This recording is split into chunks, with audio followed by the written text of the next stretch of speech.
Hello everyone, welcome you all at Lokesh Sir Unlimited Stay Zone। Exam special classes में आप सभी का स्वागत है। क्लास 11th फिजिक्स में हम रिवीजन कर रहे हैं वेव्स चैप्टर का। और आज जो हम यहाँ पे डिस्कस करने वाले हैं वो है Newton's formula for the speed of sound in a gas. तो आपके सामने हेडिंग लगी हुई है Newton's formula for the speed of sound in A gas. देखिए कैसे करेंगे।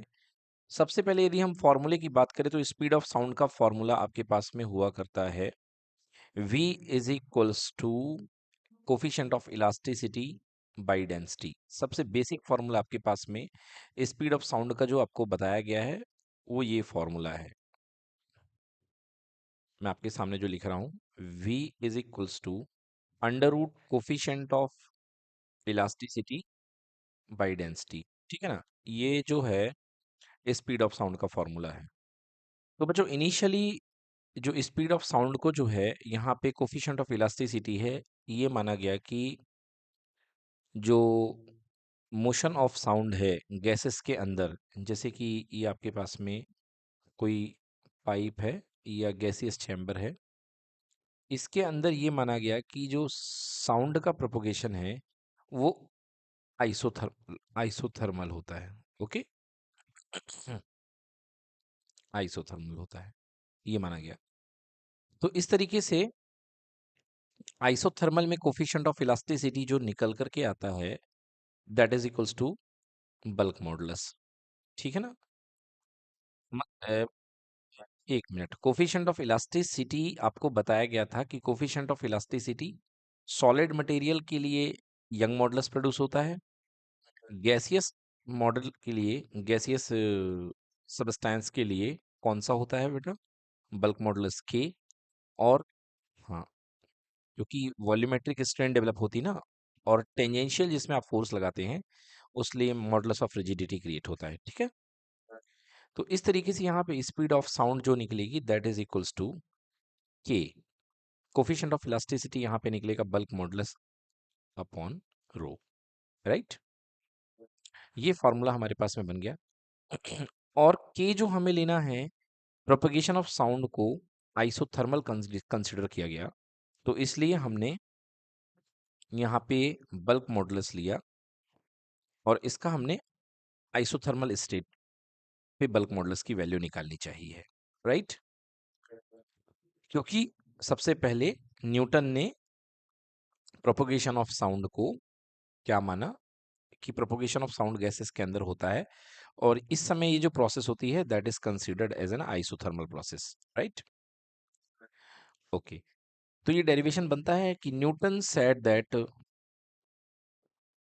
तो चलिए अब न्यूटन के अकॉर्डिंगली क्या होता है कि Newton said that propagation of sound is an isothermal process. तो न्यूटन ने साउंड के प्रोपगेशन को आइसोथर्मल प्रोसेस माना है। अब इस आइसोथर्मल प्रोसेस के लिए हम कैलकुलेशन करेंगे आइसोथर्मल प्रोसेस का रूल लगा करके। तो बेटा आइसोथर्मल प्रोसेस का रूल क्या हुआ करता है, आइसोथर्मल प्रोसेस का जो रूल होता है, देखिए ये हमारा मेन फॉर्मूला है। जो भी हमें बदलाव करने हैं इसी फॉर्मूले में करने हैं। Right, okay. तो अकॉर्डिंग टू द न्यूटन हम जो यहाँ पे के लेंगे वो आइसोथर्मल प्रोसेस की लेंगे, और इस के की वैल्यू निकालने के लिए हम आइसोथर्मल प्रोसेस का फंक्शन लिखते हैं। सो आइसोथर्मल प्रोसेस का फंक्शन होता है P into V equals to constant. देखिए, हाँ, पीवी इक्वल्स टू एनआरटी बच्चों जो होता है ना वो आइडियल गैस इक्वेशन होती है। ठीक है ना, बट आइसोथर्मल प्रोसेस जो होती है उसका रूल होता है P is inversely proportional to V, और you can say P is equals to K by V। So P V equals to constant, ये आइसोथर्मल प्रोसेस का रूल होता है। राइट, तो आप इसे P V equals to K भी लिख सकते हैं, P V equals to K भी लिख सकते हैं। अभी मैं आपको यहाँ पे बल्क मॉडुलस की वैल्यू याद दिला देता हूँ जो आपके काम में आने वाली है। ठीक है ना, बल्क मॉडुलस की वैल्यू। अब थोड़ा सा ये याद रखिएगा कि यहाँ पे ये कांस्टेंट और ये के अलग अलग है। ये जो के है ये के आइसो है। राइट, तो यहाँ पे यदि मैं के की बात करूं आपको,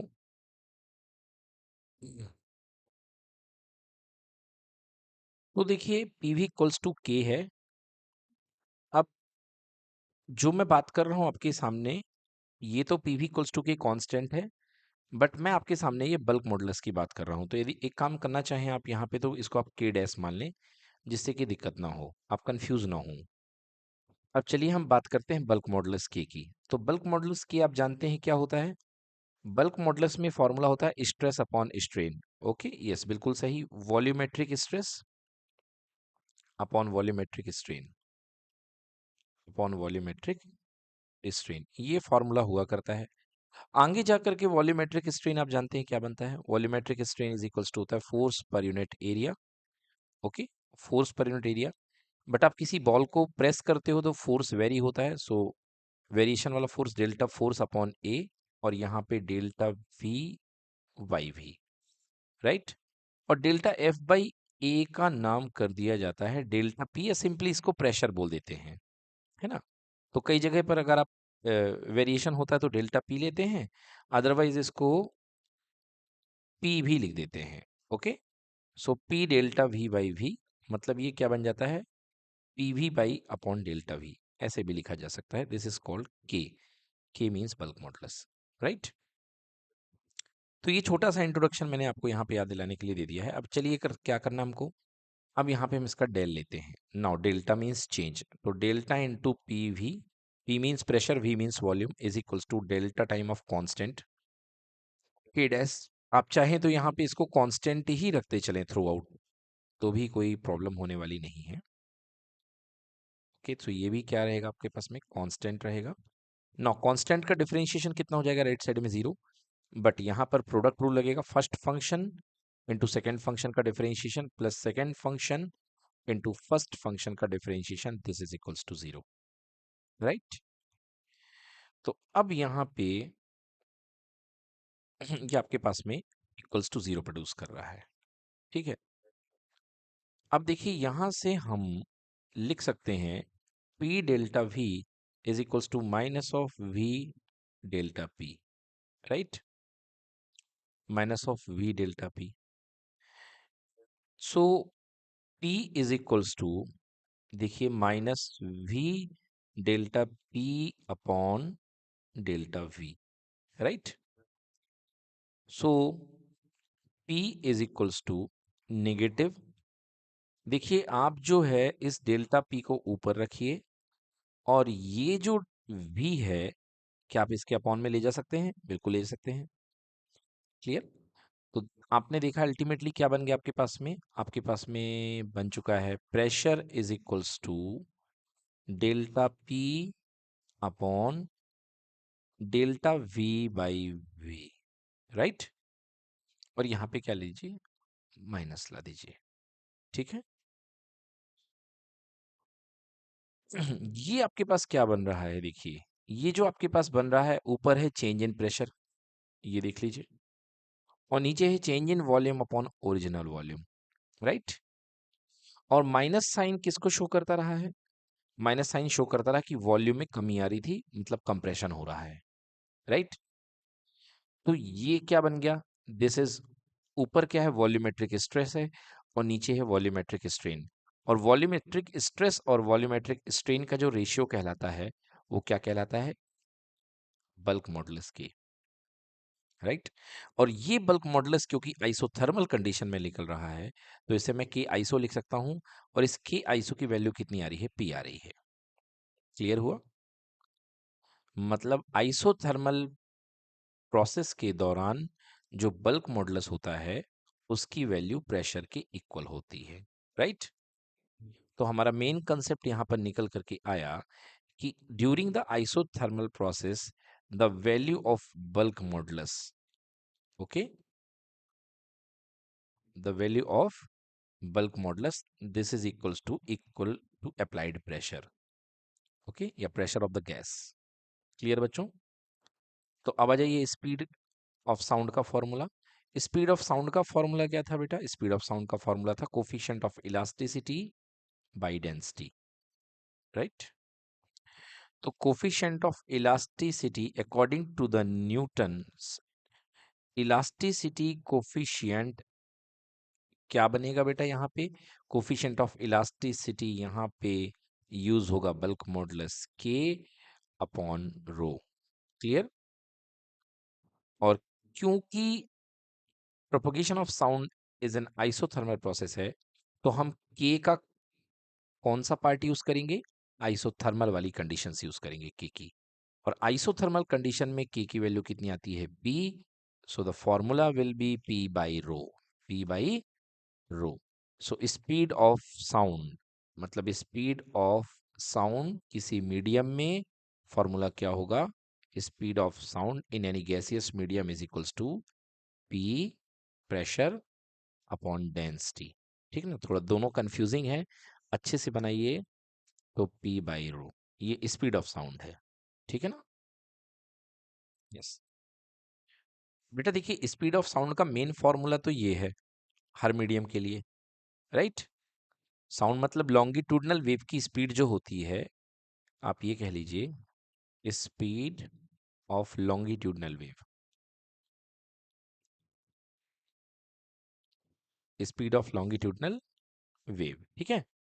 तो लॉन्गिट्यूडनल वेव एक मटेरियल वेव है, जो कि मटेरियल मीडियम में इलास्टिसिटी की नेचर की वजह से चलती है।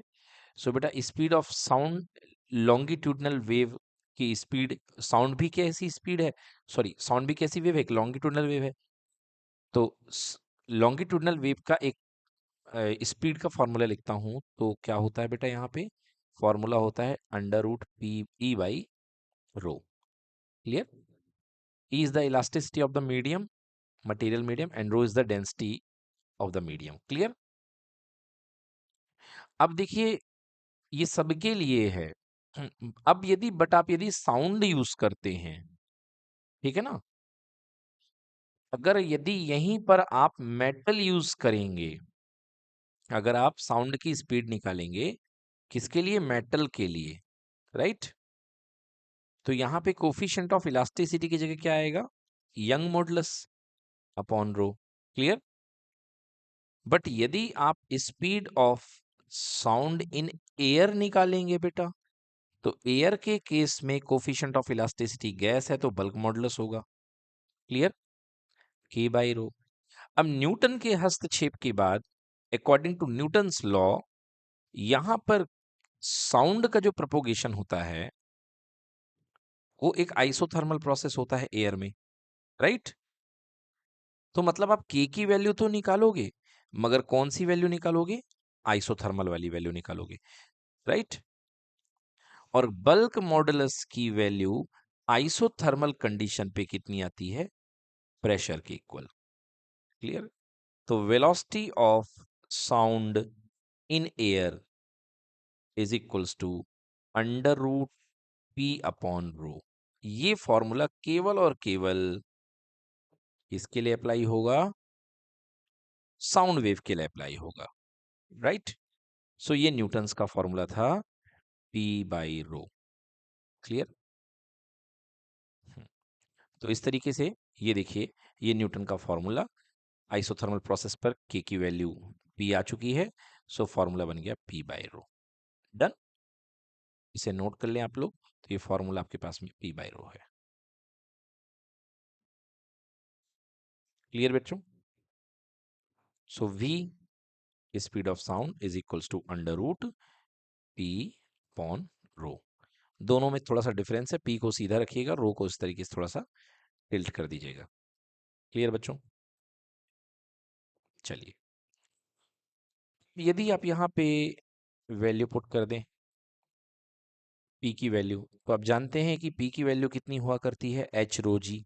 हमने लिक्विड फ्लूइड मैकेनिक्स में पढ़ा है, तो हम निकालने जा रहे हैं स्पीड ऑफ साउंड। ठीक है? यहाँ पे तो V speed of sound in air is equals to P by rho. तो आपको पता है कि पी की वैल्यू होती है rho g h. Clear? Upon rho. तो देखिए यहाँ पे जो आप वैल्यू रखेंगे, क्योंकि आप साउंड की स्पीड एयर में निकाल रहे हैं, तो आंकड़े आपके एयर के हैं, मीडियम आपका एयर है, तो डेंसिटी भी आपको एयर की पुट करनी है, और जो एटमॉस्फेरिक प्रेशर यूज होगा वो एटमॉस्फेरिक प्रेशर यूज होगा, राइट? हम्म। तो आपको यहाँ पर वैल्यू पुट करनी है, देखिए तो प्रेशर कितना हुआ करता है आपको पता है, आपको प्रेशर पता होता है वो होता है 1 atm। एटमॉस्फेयर का जो प्रेशर होता है वो कितना होता है 1 atm। And 1 atm is equals to 1 into 10 की पावर 5 पास्कल। क्लियर। तो यहाँ पर आप वैल्यू पुट कर सकते हैं। अगर आप डायरेक्टली पी की वैल्यू पुट नहीं करना चाहते हैं तो आप रो जी एच के टर्म्स में पुट कर लीजिए। तो एटमॉस्फेरिक प्रेशर निकालने के लिए हम रो जी एच किसका यूज करते हैं, रो हम मरकरी का यूज करते हैं। तो मरकरी का जो डेंसिटी होता है that is equals to 13.6 into 10 की पावर 3 किलोग्राम पर मीटर क्यूबिक। ये हो गई डेंसिटी। ग्रेविटेशनल कांस्टेंट की वैल्यू 9.8 मीटर पर सेकेंड स्क्वायर, राइट। और height of the mercury column बनती है 76 centimetre, that is equals to 76 upon 100 metre. Clear. तो चलिए, हाँ तो बिल्कुल, यदि इसको हम 0.76 मीटर भी लिख सकते हैं।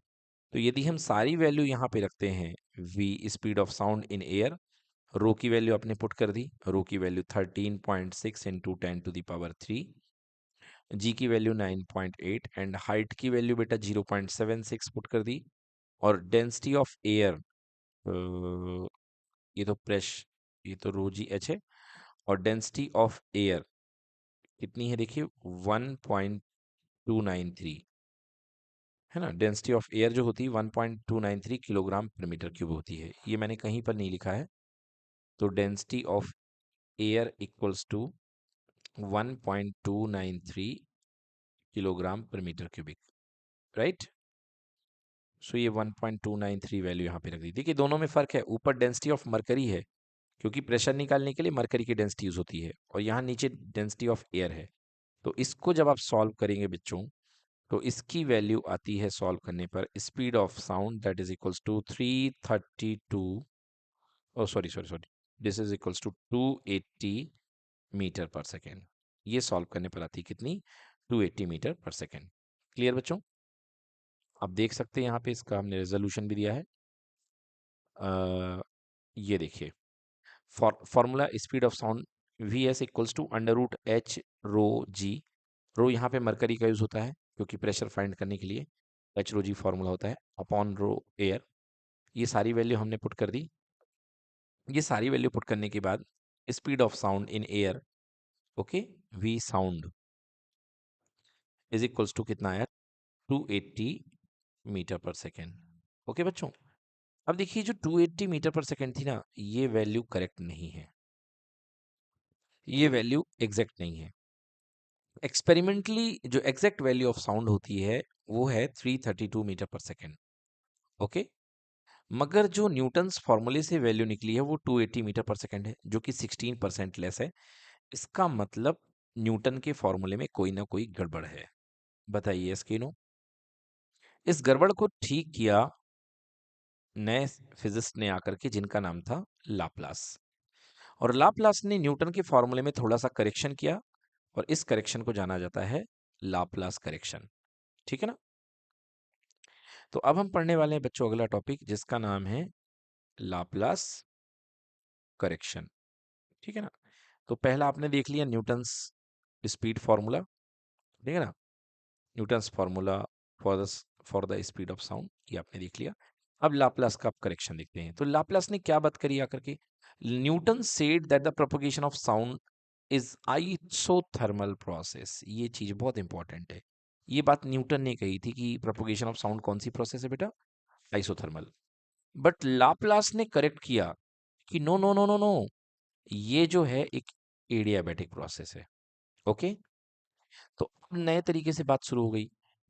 फॉर्मूला क्या था बेटा, स्पीड ऑफ लॉन्गिट्यूडनल वेव का, चाहे वो कुछ भी हो।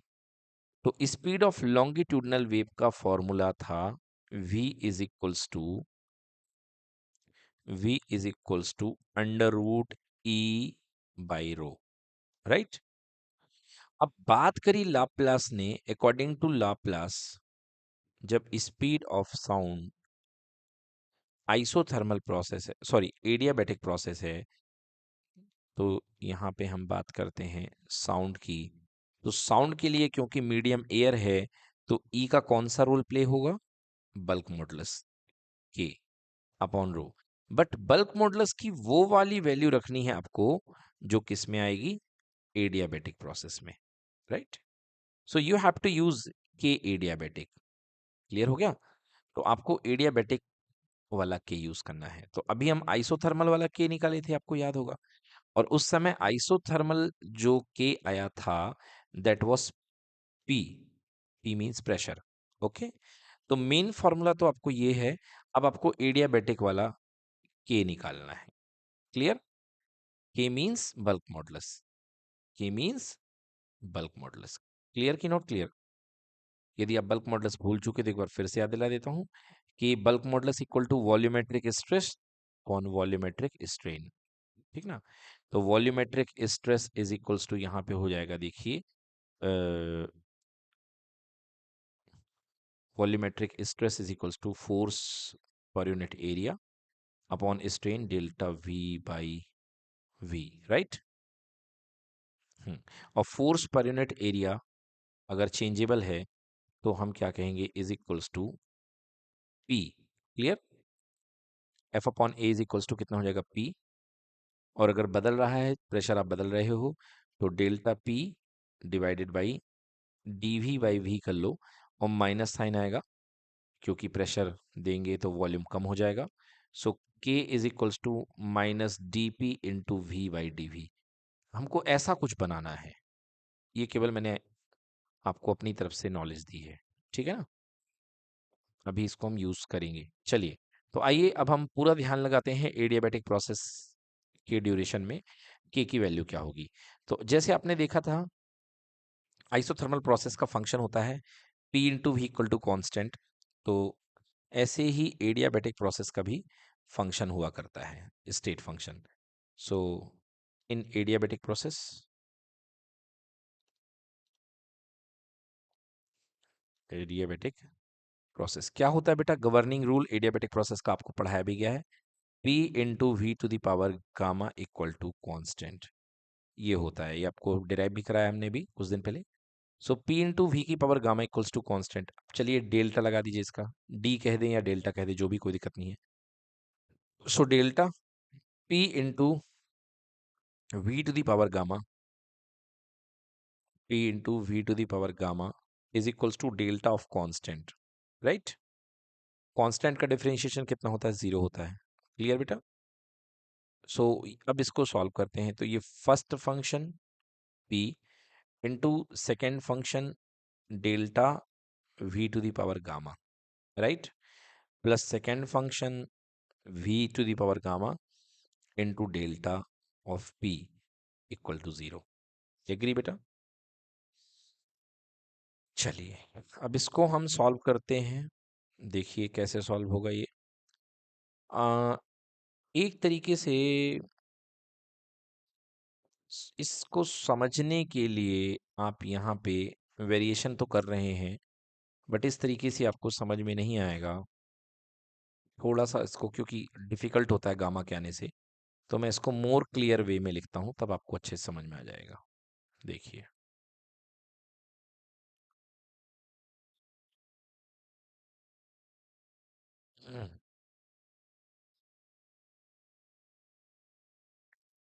यहाँ पे मैं लिखता हूँ D by D P, P into V की पावर गामा। ठीक है। D by D P, P into V की power gamma is equals to D by D P of constant. मतलब मैंने क्या किया, मैंने प्रेशर के रिस्पेक्ट में इसको डिफरेंशिएट कर दिया। ठीक है बेटा। तो प्रेशर के रिस्पेक्ट में इसको मैं डिफरेंशिएट कर रहा हूँ, तो देखिए क्या आएगा, देखिए रूल लगेगा फर्स्ट इंटू सेकेंड का differentiation plus second into first का डिफरेंशिएशन। ठीक है ना। तो देखिए पहला फंक्शन फर्स्ट छोड़ दीजिए, और सेकेंड फंक्शन का डिफरेंशिएशन, सेकेंड फंक्शन का डिफरेंशिएशन देखिए कैसे होगा। तो सेकेंड फंक्शन का डिफरेंशिएशन करने के लिए D by D P V to the power gamma होगा बच्चों ऐसा। अब ये होगा, ये तो ठीक बात है। फर्स्ट इंटू सेकेंड का differentiation plus second function into first function का डिफरेंशिएशन ये हो गया पी का, ठीक है, ओके, इक्वल टू कांस्टेंट का डिफरेंशिएशन 0। क्लियर।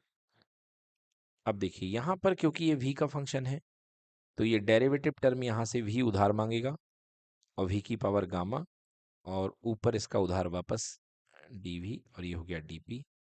क्लियर। और प्लस v की power gamma dp by dp, तो आपको पता है कि x का डिफरेंशिएशन x के रिस्पेक्ट में कितना होता है, 1 होता है, तो ये 1 हो जाएगा, 1 इक्वल टू 0। ठीक है ना। अब चलिए ये हो गया p, तो v की पावर गामा n x की पावर n माइनस 1, ठीक है ना, n x की पावर n माइनस 1, तो ये हो जाएगा gamma v to the power gamma minus 1, ठीक है ना, gamma v to the power gamma minus 1 into D V by D P plus v to the power gamma into 1 equal to 0। ठीक है बच्चों, अब आप पूरे में dp का मल्टीप्लाई कर दीजिए थ्रू आइट, तो p gamma v to the power gamma minus 1, dp से dp कैंसिल हो जाएगा तो केवल dv बचेगा, और v की power gamma dp equal to 0। देखिए काफ़ी कुछ हुआ है यहाँ पे, आपको समझ में आया कि नहीं आया बच्चों। हमने क्या किया, डीपी का एलसीएम लेकर के या डीपी का मल्टीप्लाई करके एक तरीके से हमने उसको राइट साइड में 0 के साथ मिला दिया। क्लियर है। हाँ, दोनों साइड डीपी का मल्टीप्लाई कर दिया तो इससे डीपी कैंसिल हो गया और इसमें डीपी आ जाएगा। ओके, तो डीपी या तो एलसीएम लेकर के 0 कर दो, बात एक ही है। ठीक है ना। चलिए अब देखिए, अब आपको इसको सिस्टमेटिकली अरेंज करना है, इसको आपको बिल्कुल सिस्टमेटिकली अरेंज करना है। कैसे अरेंज करते हैं देखते हैं। अगर बच्चों आपको ये स्टेप टफ लग रहा है तो एक दूसरा रास्ता भी हमारे पास में है, ठीक ना, मतलब एक तरीके से कह सकते हो कि उसको आप रटना कह सकते हो, तो वो भी हम आपको यहाँ से बता सकते हैं। तो देखिए कैसे करेंगे वो रास्ता। वो रास्ता इस तरीके का है कि जैसे आपके पास फंक्शन है p v to the power gamma equal to constant, तो आपने डेल्टा अप्लाई करा, तो डेल्टा p v की power gamma equal to constant का डिफरेंशिएशन कितना हो गया, 0 हो गया। ठीक है ना। अब यहाँ पे अप्लाई करिए, देखिए किस तरीके से अप्लाई होगा। First function p as it is छोड़ दीजिए, सेकेंड फंक्शन का डिफरेंशिएशन, देखो सेकेंड फंक्शन का डिफरेंशिएशन क्या होगा, n x की पावर n माइनस 1, यानी गामा v की पावर गामा माइनस 1। ठीक है बेटा, और आपको यहाँ पे रखना पड़ेगा डेल्टा v, आपको यहाँ पे क्या रखना पड़ेगा, डेल्टा v या dv जो भी है ना। अब फिर फर्स्ट इंटू सेकेंड का differentiation plus second function v की पावर गामा को छोड़ देना है इनटू फर्स्ट का डिफरेंशिएशन, तो डेल्टा किसके ऊपर अप्लाई होगा, डेल्टा p इक्वल टू 0। तो देखिए इतना सब कुछ आपने वहां पे किया। अगर आप इस तरीके से कर सकते हो तो आपको याद करने की कोई जरूरत नहीं है, इस ये भी तरीका बिल्कुल सही है। राइट, देख लीजिए वही आ रहा है, p आ रहा है, यहाँ पे भी p आ रहा है, गामा आ रहा है, गामा आ रहा है, v की पावर गामा माइनस 1, यहाँ dv है वहां डेल्टा v है, दोनों एक ही चीज है, इधर v की पावर गामा और इधर delta p equal to 0। Right, चलिए अब इसको थोड़ा सा सिंप्लीफाई करते हैं, चाहे दोनों समझो इधर कर दो कोई फर्क नहीं पड़ता। तो कैसे सिंप्लीफाई करेंगे, देखिए देखिए ये p बैठा हुआ है, ये गामा बैठा हुआ है, आप v की पावर गामा माइनस 1 को v की पावर गामा अपॉन v लिख सकते हैं, और यहाँ पे dv, और इधर पे v की पावर गामा, इधर पे dp इक्वल टू 0। बताइए ठीक है, बिल्कुल सही है।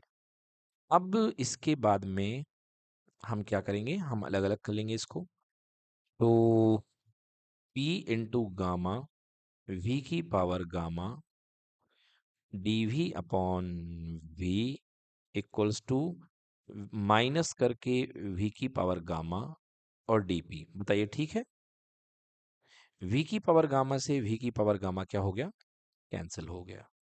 क्लियर। अब आप देखिए यहाँ पे माइनस dp बना हुआ है, और यहाँ पर मैं dv बाई v लिख सकता हूँ, लिख सकता हूँ कि नहीं लिख सकता हूँ, और ये क्या गामा p निकल करके आ गया कि नहीं आ गया, तो मैं अगेन लिख रहा हूं negative of DP whole divided by DV by V is equals to कितना आ गया, गामा पी। क्लियर है? अगर ऊपर देखिए नेगेटिव ऑफ डीपी मतलब ये होता है बेटा वॉल्यूमेट्रिक स्ट्रेस, होता है कि नहीं होता? और नीचे क्या बैठा है, वॉल्यूमेट्रिक स्ट्रेन। और ये जो होता है गामा पी, ये किसके इक्वल होगा, बल्क मॉडुलस के।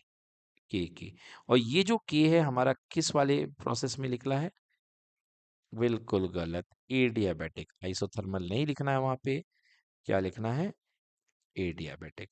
मतलब एडियाबेटिक प्रोसेस के ड्यूरेशन में जो बल्क मॉडुलस की वैल्यू आती है वो गामा टाइम्स ऑफ पी आती है। क्लियर? तो चलिए अब हम मेन फॉर्मूले में अपने आ जाते हैं। तो हमारा स्पीड ऑफ साउंड का फॉर्मूला था अंडर रूट के अपॉन रो, ठीक है ना। और के का कौन सा यूज होगा यहाँ पे सीन, मैं बार बार आइसोथर्मल लिख देता हूँ बच्चों, बट ये काम किसका चल रहा है, एडियाबेटिक का, ठीक ना।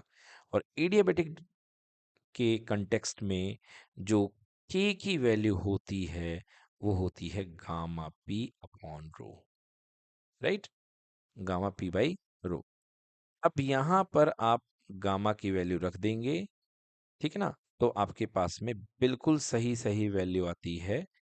ये कहलाता है आपका लाप्लास करेक्शन, ठीक है ना। और गामा की वैल्यू जैसे ही आप रखते हैं यहाँ पे पुट करते हैं, ठीक है ना, गामा इक्वल टू क्या होता है, गामा इक्वल टू होता है CP by C V, CP by C V. Clear? तो आपके पास में वैल्यू कितनी आती है, 340 मीटर पर सेकेंड। क्लियर? तो ये है साउंड की स्पीड आफ्टर लाप्लास करेक्शन, ठीक है ना।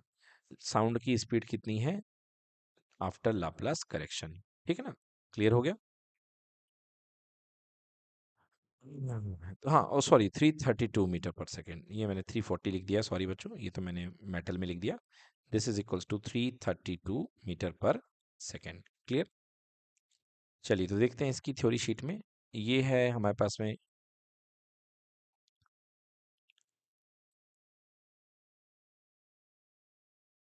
तो देखिए एडियाबेटिक प्रोसेस के ड्यूरेशन में हमारे पास में जो के एडियाबेटिक है वो गामा पी आ चुका है। एंड फाइनली हमारा फॉर्मूला जो है गामा पी बाई रो बन चुका है, ठीक है। चलिए अब बात करते हैं factors affecting the speed of sound wave. तो लाप्लास के इक्वेशन के अकॉर्डिंगली हमारा जो स्पीड ऑफ साउंड वेव का फॉर्मूला बन चुका है वो कितना बन चुका है, under root gamma P by rho, ठीक है।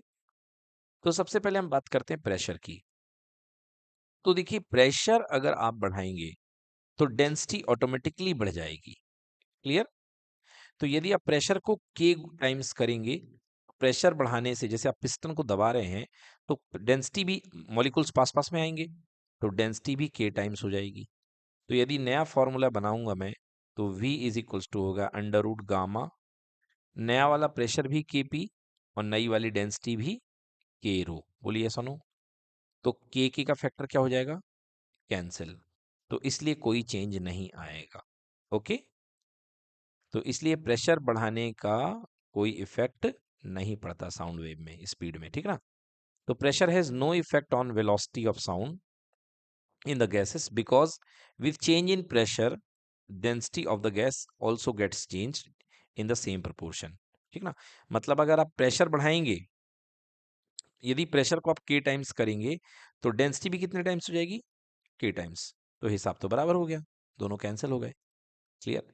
बट यदि आप डेंसिटी बढ़ा रहे हैं प्रेशर को इफेक्ट करे बिना, तो फिर ठीक है। तो V is inversely proportional to क्या था, under root gamma P by rho. तो प्रेशर कांस्टेंट है तो अंडर रूट के अंदर क्या आ जाएगा, रो आ जाएगा। क्लियर? तो velocity of sound is inversely proportional to the square root of density of the gas at a constant pressure. हाँ, अगर आप डेंसिटी बढ़ाएंगे तो गैस की स्पीड क्या हो जाएगी, कम हो जाएगी, ठीक है। अगर आप डेंसिटी बढ़ाएंगे यानी कि आपके गैसियस के मॉलिक्यूल बढ़ते जाएंगे तो डेंसिटी बढ़ती जाएगी। क्लियर है? और आपकी गैस की स्पीड कम हो जाएगी। क्लियर बच्चों? ये देखिए जैसे आपके पास में यहाँ पे देखिए मीडियम वन है, मीडियम वन में गैस की स्पीड देखिए और मीडियम टू में गैस की स्पीड देखिए, ठीक ना। तो वैसे तो यहाँ पे कोई चेंज दिखाया नहीं गया है, फिर मैं खुद भी बता देता हूँ अपनी तरफ से। अगर आप मीडियम टू में डेंसिटी बढ़ा देते हैं, ये देखिए अगर आपने ज़्यादा डेंस कर दिया है, मीडियम टू में डेंसिटी बढ़ा दी है, तो डेंसिटी बढ़ने से स्पीड क्या हो जाएगी, कम हो जाएगी, ठीक है। चलिए नेक्स्ट, इफेक्ट ऑफ ह्यूमिडिटी। अब देखिए ह्यूमिडिटी आने से क्या होता है, ह्यूमिडिटी से एयर की डेंसिटी कम हो जाती है। जैसे मान लीजिए कि शुरुआत में ये एयर का एक मॉलिक्यूल था, ये दूसरा मॉलिक्यूल था, ये तीसरा मॉलिक्यूल था, राइट। अब आपने ह्यूमिडिटी बढ़ाई है तो एयर मॉलिक्यूल्स नहीं बढ़ेंगे, इनके बीच में वाटर ड्रॉपलेट आकर के बैठ जाएंगे। बताइए यस कि नो। हम्म, इनके बीच में वाटर ड्रॉपलेट आकर के बैठ जाएंगे, कुछ वाटर इसी के ऊपर आकर के बैठ जाएंगे। अब बताइए जैसे ही वाटर की डेंसिटी बढ़ रही है, वैसे एयर मॉलिक्यूल की डेंसिटी क्या हो रही है, कम हो रही है, और हमें मतलब तो एयर मॉलिक्यूल से है। तो एक तरीके से speed of sound V S is inversely proportional to density होती है। बोलिए सुनो, किसकी डेंसिटी, एयर की डेंसिटी। तो वाटर की डेंसिटी तो बढ़ रही है, मगर एयर की डेंसिटी क्या हो रही है, डिक्रीज हो रही है। तो साउंड की स्पीड क्या होगी, इंक्रीज होगी, राइट। तो इस तरीके से ह्यूमिडिटी अगर इंक्रीज होती है तो डेंसिटी एयर पार्टिकल्स की कम हो जाती है और साउंड वेव की स्पीड क्या हो जाती है, बढ़ जाती है। Clear. So on increasing humidity density decreases, therefore velocity increases. Clear बेटा। चलिए अब टेम्परेचर के इफेक्ट की बात करते हैं। तो टेम्परेचर की इफेक्ट की यदि हमें बात करनी है तो हमें टेम्परेचर से रिलेटेड फॉर्मूला भी बनाना पड़ेगा, ठीक है ना। तो अभी आपने देखा है कि फॉर्मूला जो होता है V इज इक्वल्स टू होता है under root gamma P by rho, ये हुआ करता है under root gamma P by rho. Now we having the formula P V is equals to N R T. अगर हम आइडियल गैस के लिए बात करें, टेम्परेचर को इन्वॉल्व एन इक्वल्स टू 1 मान लेता हूँ थोड़े समय के लिए, तो पी वी इक्वल्स टू कितना हो जाएगा, आर टी, ठीक है। P V is equals to R T हो गया, clear. Now density you know, density is equals to होता है मास पर यूनिट वॉल्यूम, क्लियर है ना। तो डेंसिटी इज इक्वल्स टू हुआ करता है मास पर यूनिट वॉल्यूम। यहाँ पे फिलहाल एयर की डेंसिटी को रो माना गया है, तो मैं एक काम करता हूँ बच्चों में, यहाँ पे मैं दोनों तरफ यहाँ पे मास का डिवाइड कर देता हूँ, ठीक ना। दोनों तरफ मैं किसका डिवाइड कर देता हूँ, मास का डिवाइड कर देता हूँ। तो यदि मैं यहाँ पे मास का m का मास का डिवाइड कर दूँ, या एक काम और भी कर सकता हूँ, P V equal to N R T है, तो density is equals to mass upon volume. So यहाँ से मैं वॉल्यूम की वैल्यू निकाल लूँ तो मास अपॉन डेंसिटी आ जाएगा। बताइए ठीक है ना। तो यहाँ से P बैठा हुआ है और V की जगह मैं वैल्यू पुट कर दूं mass upon density, equal to कितना हो जाएगा बेटा, आर टी। क्लियर। तो P अपॉन रो को यदि मैं रोक लूं तो बेटा कितना हो जाएगा, R T by M, M नीचे चला जाएगा। क्लियर है। अब इस P अपॉन रो की वैल्यू को आप यहाँ पे पुट कर दो P अपॉन रो की जगह। तो velocity of sound in a gas is equals to gamma P की जगह कितना हो जाएगा, R T. P by rho की जगह R T by M. Clear. तो आपने देखा ये हो गया very very important formula, gamma R T by M.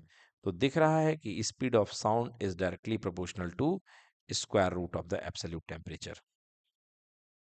Clear है। So speed of the sound is directly proportional to square root of the absolute temperature. Clear. और अब next factors की बात करते हैं। तो ये देख लीजिए V is inverse sorry directly proportional to square root of temperature, वही क्या जो हमने आपको बताया। Now the speed of sound of in air is independent of the frequency and amplitude. मतलब फ्रिक्वेंसी और एम्पलीट्यूड से इसका कोई मतलब नहीं है, क्योंकि इसके फॉर्मूले में कभी भी कुछ आता ही नहीं है।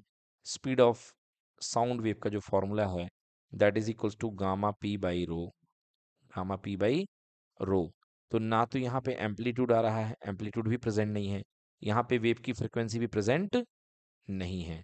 मतलब साउंड वेव की स्पीड बढ़ाओ, एम्पलीट्यूड बढ़ाओ, सॉरी फ्रिक्वेंसी बढ़ाओ, एम्पलीट्यूड बढ़ाओ, इससे इसके स्पीड पर कोई वेरिएशन नहीं होगा।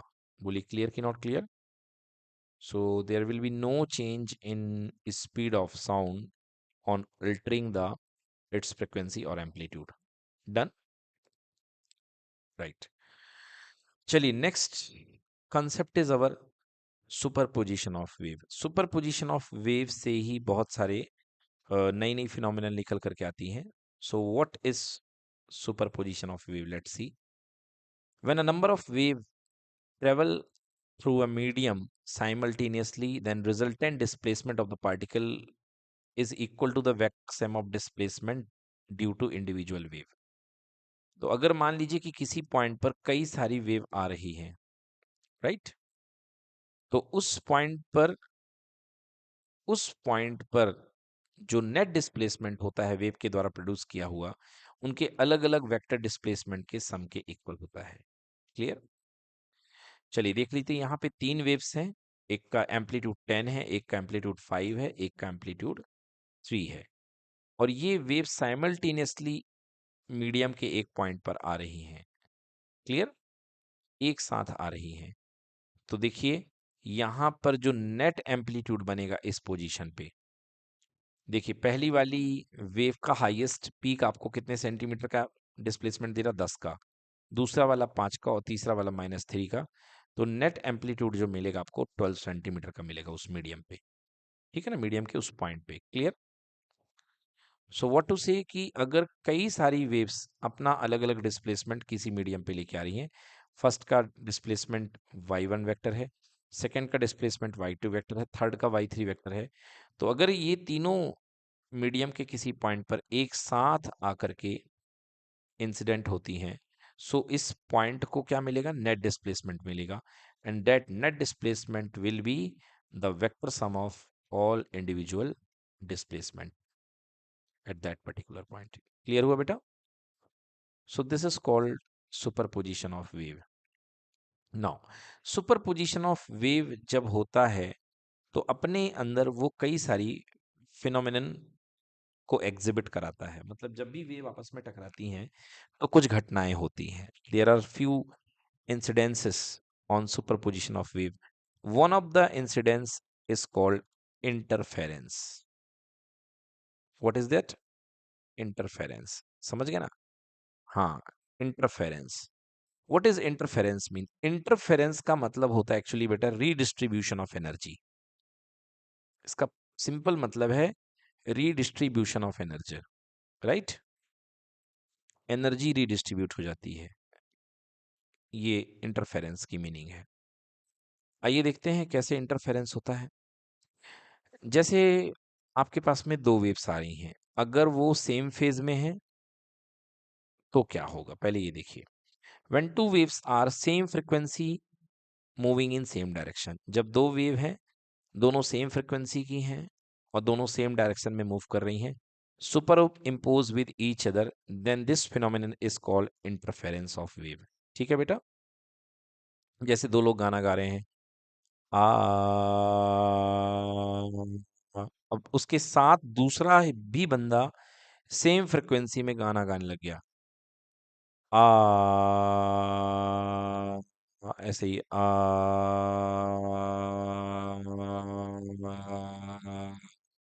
ठीक है ना?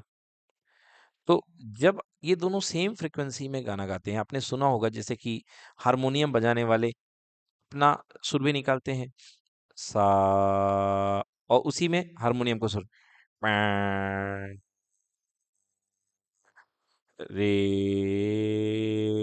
पैं, गा, पैं, ठीक है? तो आपने देखा होगा दोनों सुर जुड़ करके एक एक नई लाउडनेस देते हैं वो। मतलब जो नया सिग्नल मिलता है वो दोनों से ही ऊपर एम्पलीट्यूड का होता है। बताइए होता है कि नहीं होता है? जब वो दोनों जुड़ते हैं तो ये चीज जो होती है ना बेटा, इसको बोलते हैं कंस्ट्रक्टिव इंटरफेरेंस बोलते हैं। तो कब? जब दोनों सेम फ्रिक्वेंसी की चीजें, है ना, सेम फेज में टकराएं। कैसे टकराएं? सेम फेज में, तब कंस्ट्रक्टिव इंटरफेरेंस होगा। सेम फेज में टकराने का मतलब जो दो डिस्प्लेसमेंट है, पहले का क्रस्ट दूसरे के क्रस्ट से मिले, राइट, और पहले का ट्रफ दूसरे के ट्रफ से मिले। क्लियर? तो उस समय कंस्ट्रक्टिव इंटरफेरेंस होगा। क्लियर बेटा?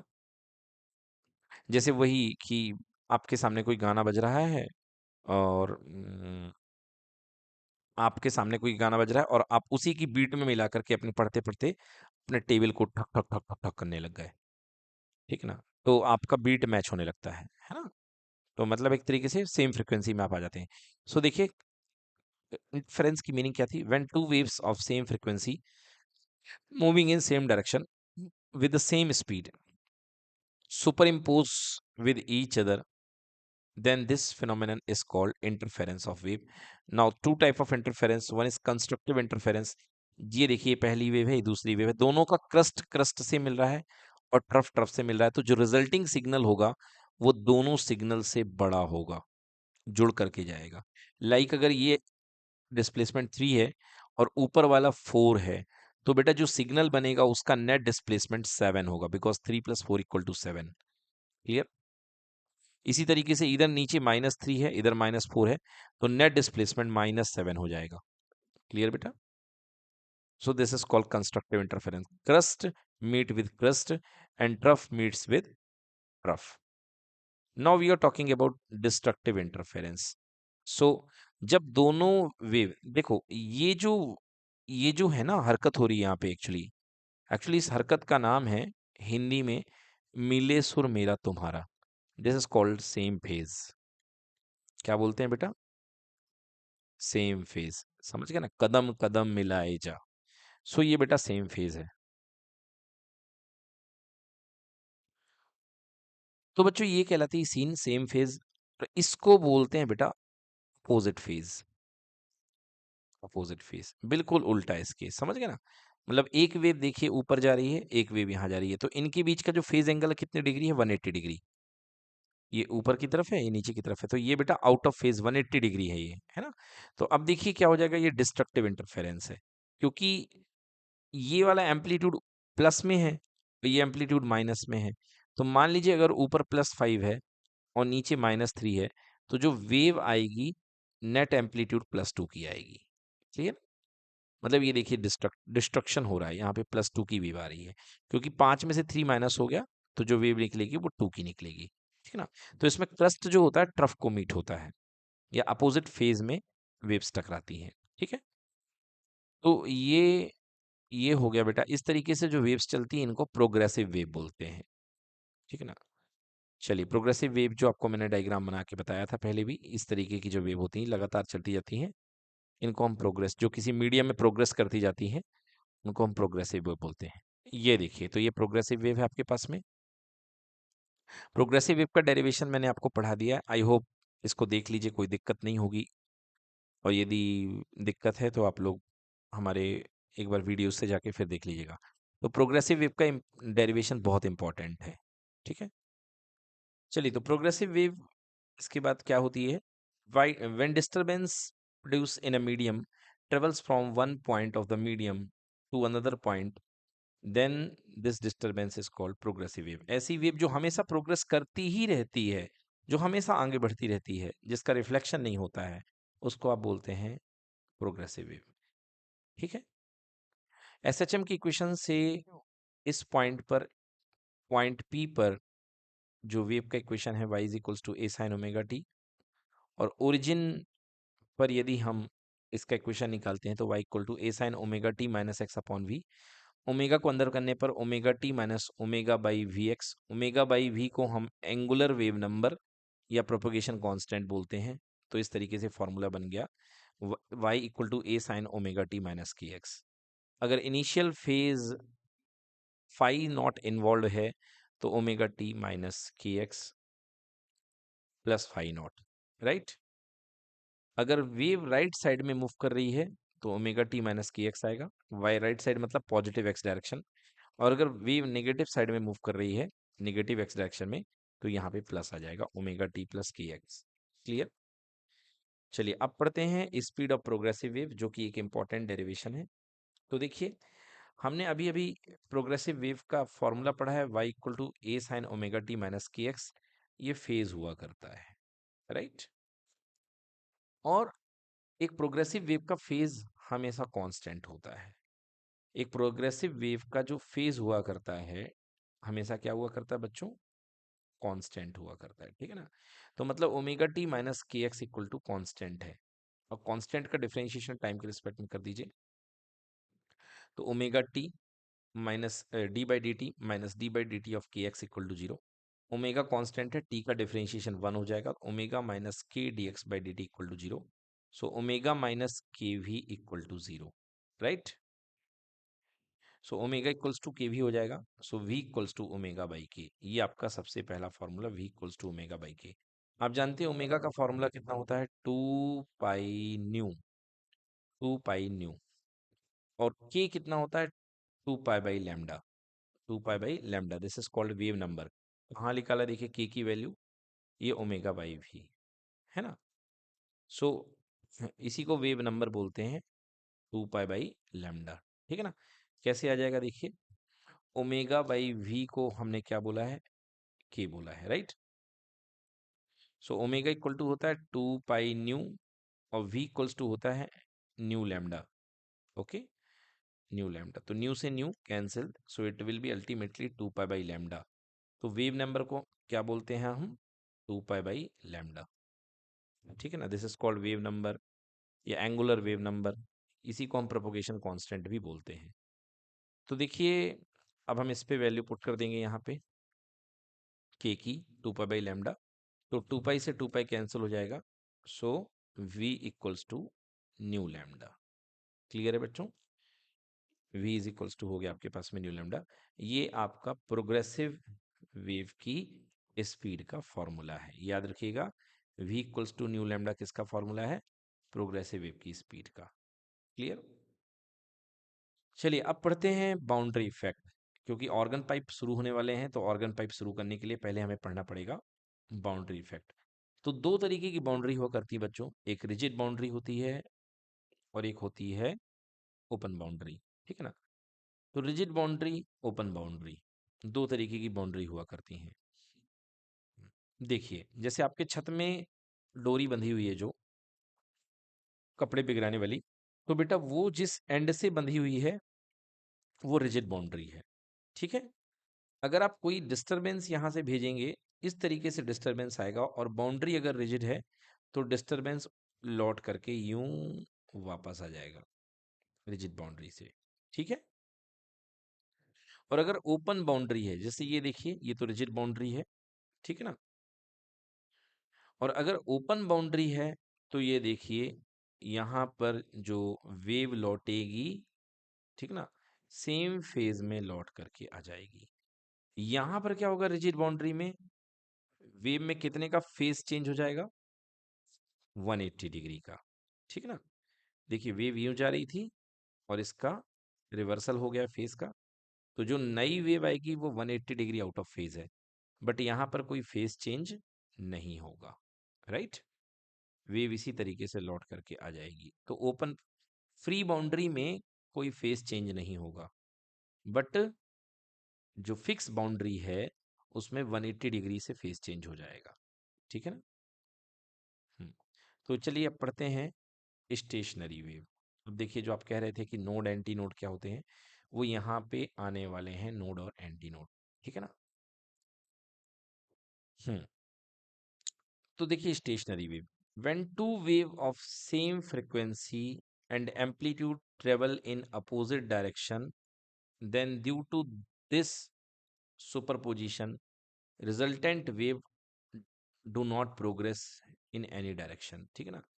देखिए, जब भी आप सेम फ्रीक्वेंसी की दो वेव्स जो होती हैं वो अपोजिट डायरेक्शन में आती हैं, ठीक है ना। जैसे आपने एक रस्सी यहाँ से हिलाना शुरू करे, तो ये वेव बेटा ये जाएगी, बोलो हाँ है ना।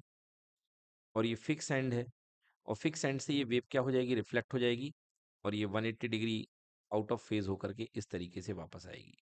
क्लियर कि नो? तो जो वेव बन रही है ये केवल इन दो पॉइंट के बीच में बन रही कि नहीं बन रही है? तो इस वेव को क्या बोलेंगे? ये जो वेव कहलाती है स्टेशनरी वेव है। क्लियर बेटा? ये जो वेव्स हैं ये क्या कहलाती है? स्टेशनरी वेव है। क्लियर? हम्म। अब इन वेव्स में जिन पॉइंट पर वेव का डिस्प्लेसमेंट जीरो होता है उनको बोलते हैं नोड। क्या बोलते हैं? नोड। और जिन पर डिस्प्लेसमेंट सबसे ज्यादा होता है उसको बोलते हैं एंटी नोड। क्या बोलते हैं बेटा? Anti node. ठीक है ना? दो एंटी नोड के बीच में हमेशा आपको एक नोड मिलेगा। ठीक है? तो ये देखिए, दो एंटी नोड के बीच में हमेशा आपको क्या मिल रहा है? एक नोड मिल रहा है। क्लियर हो गया कि नहीं हुआ? हम्म। तो दो एंटी नोड के बीच में आपको एक नोड मिल रहा है। अब एक चीज देखिए, ये पूरी वेव यहां से चल करके यहां चली गई। बताइए, ये वन वेव है। तो वन वेव की लेंथ को क्या बोलते हैं बेटा? One wave length lambda. Clear? Clear ना? तो वन वेव लेंथ लैम्डा हो गया। तो बेटा ये आधा कितना हो गया? Lambda by two. क्लियर हो गया? मतलब दो नोड्स के बीच की डिस्टेंस कितनी होती है? Lambda by to. देखिए, क्योंकि एक नोड ये है और एक नोड ये है। क्लियर? और एक नोड फिर ये मान सकते हो। क्लियर हो गया बेटा? तो दो नोड के बीच की डिस्टेंस लैम्डा बाई टू होती है। और ये एंटी नोड है बेटा, ये वाला पोजीशन। बोलो है कि नहीं है? तो लैम्डा बाई टू का भी हाफ होगा बच्चों। तो ये क्या हो जाएगा? Lambda by four. क्लियर? मतलब एक नोड और एंटी नोड के बीच की डिस्टेंस कितनी होती है? Lambda by four. और दो नोड्स के बीच की डिस्टेंस कितनी होती है? Lambda by to. याद रखिएगा, ये ऑब्जेक्टिव में आ सकता है कि दो नोड्स के बीच की डिस्टेंस कितनी होती है? Lambda by two. और नोड टू एंटी नोड के बीच की डिस्टेंस कितनी होती है? Lambda by four. क्लियर है? यस। तो अब आगे देखते हैं। Stationary wave, when two waves of same frequency and amplitude travel in opposite direction, then due to their superposition, resultant wave does not progress in any direction. Wave दो fix point के बीच में ही travel करती है, ऐसी wave को आप क्या बोलते हैं बेटा? Stationary wave. ठीक है ना? आपने देखा होगा कि जिम वगैरह में रस्सी पकड़ करके बहुत जोर से ऊपर नीचे करते हैं, तो वहां पे वेव उन्हीं उस पॉइंट और उस रस्सी खींचने वाले बॉडी बिल्डर के बीच में बनती है। That is called stationary wave. Clear कि नॉट क्लियर? चलिए एक एग्जांपल से देखिए बेटा, यहाँ पे ये आपके सामने एग्जांपल दिया जा रहा है नो वेव का। तो ये देखिए, ये आपका पहला नोड है, फिर ये नोड पड़ गया जीरो डिस्प्लेसमेंट, और फिर ये नोड पड़ गया। ठीक है ना? ये वेव का एक साइकिल कंप्लीट। पूरी वेव की एक लेंथ को लैम्डा बोलते हैं, that is called one wave length. अब वन वेवलेंथ में देखिए यहाँ पे टोटल तीन नोड आ गए हैं। आ गए हैं बेटा? और दो एंटी नोड हैं। कितने हैं? दो एंटी नोड। समझ में आ गया? हाँ, तो हमेशा एंटी नोड जो होते हैं नोड से कम होते हैं, एक कम होते हैं। ठीक है ना? जैसे यहाँ पे तीन नोड है और दो एंटी नोड। चलिए अब बात करते हैं equation of various condition of standing wave. Standing wave के अलग अलग कंडीशंस को पढ़ते हैं। तो फर्स्ट स्टैंडिंग वेव हम पढ़ते हैं when two ends of a string are fixed. ये देखिए, दो एंड है स्टैंडिंग वेव के, ये दो फिक्स पॉइंट हैं, ये फिक्स हैं, और इसमें ये वेव बनी और ये लौट करके आ गई। क्लियर है बेटा? इसको बेटा फर्स्ट मोड ऑफ वाइब्रेशन बोलते हैं। क्या बोलते हैं? First mode of vibration. ये देखिए, वेव लौट करके आ चुकी है, स्टैंडिंग वेव। ठीक ना? तो अब यहां पे देखिए, ये जो डिस्टेंस है, ये डिस्टेंस कितनी कहलाएगी? Lambda by two. क्यों कहलाएगी? क्योंकि अगर वे पूरी चली होती इस तरीके से अपनी पोजीशन पे, बताइए, तो ये टोटल लैम्डा होता कि नहीं होता? तो ये तो आधी ही चल पाई है, तो ये डिस्टेंस कितने के इक्वल है? लैम्डा के इक्वल। क्लियर है? लैम्डा बाई टू के, सॉरी, बिल्कुल सही, लैम्डा बाई टू के। ठीक है? तो बच्चों, अब चलिए इसका हमको इक्वेशन निकालना है। तो हमारे पास दो वेव्स हैं। अब ये देखिए किस तरीके से इक्वेशन निकलेगा इसका। सबसे पहली incident wave y is equal to A sine omega T minus के एक्स। क्लियर है? अगर मुझे दूसरी वेव निकालना है, जो दूसरी वेव लौट रही है, ये देखिए y1 है और ये y2 है। तो y2 में कितने का इंट्रोड्यूस हो चुका है फेज? पाई का। तो पाई ऐड कर दिया, y equal to A sine omega t plus k x plus pi. तो साइन 180 प्लस थीटा कितना होता है? माइनस साइन थीटा होता है। तो ये देखिए माइनस ए sine omega t plus k x. Clear? अब आपने इसको ऐड कर दिया दोनों वेव्स को, क्योंकि आपको रिजल्टेंट वेव चाहिए है। तो ए साइन ओमेगा टी माइनस के एक्स, बिल्कुल सही, सुपरपोजिशन प्रिंसिपल लगाया है।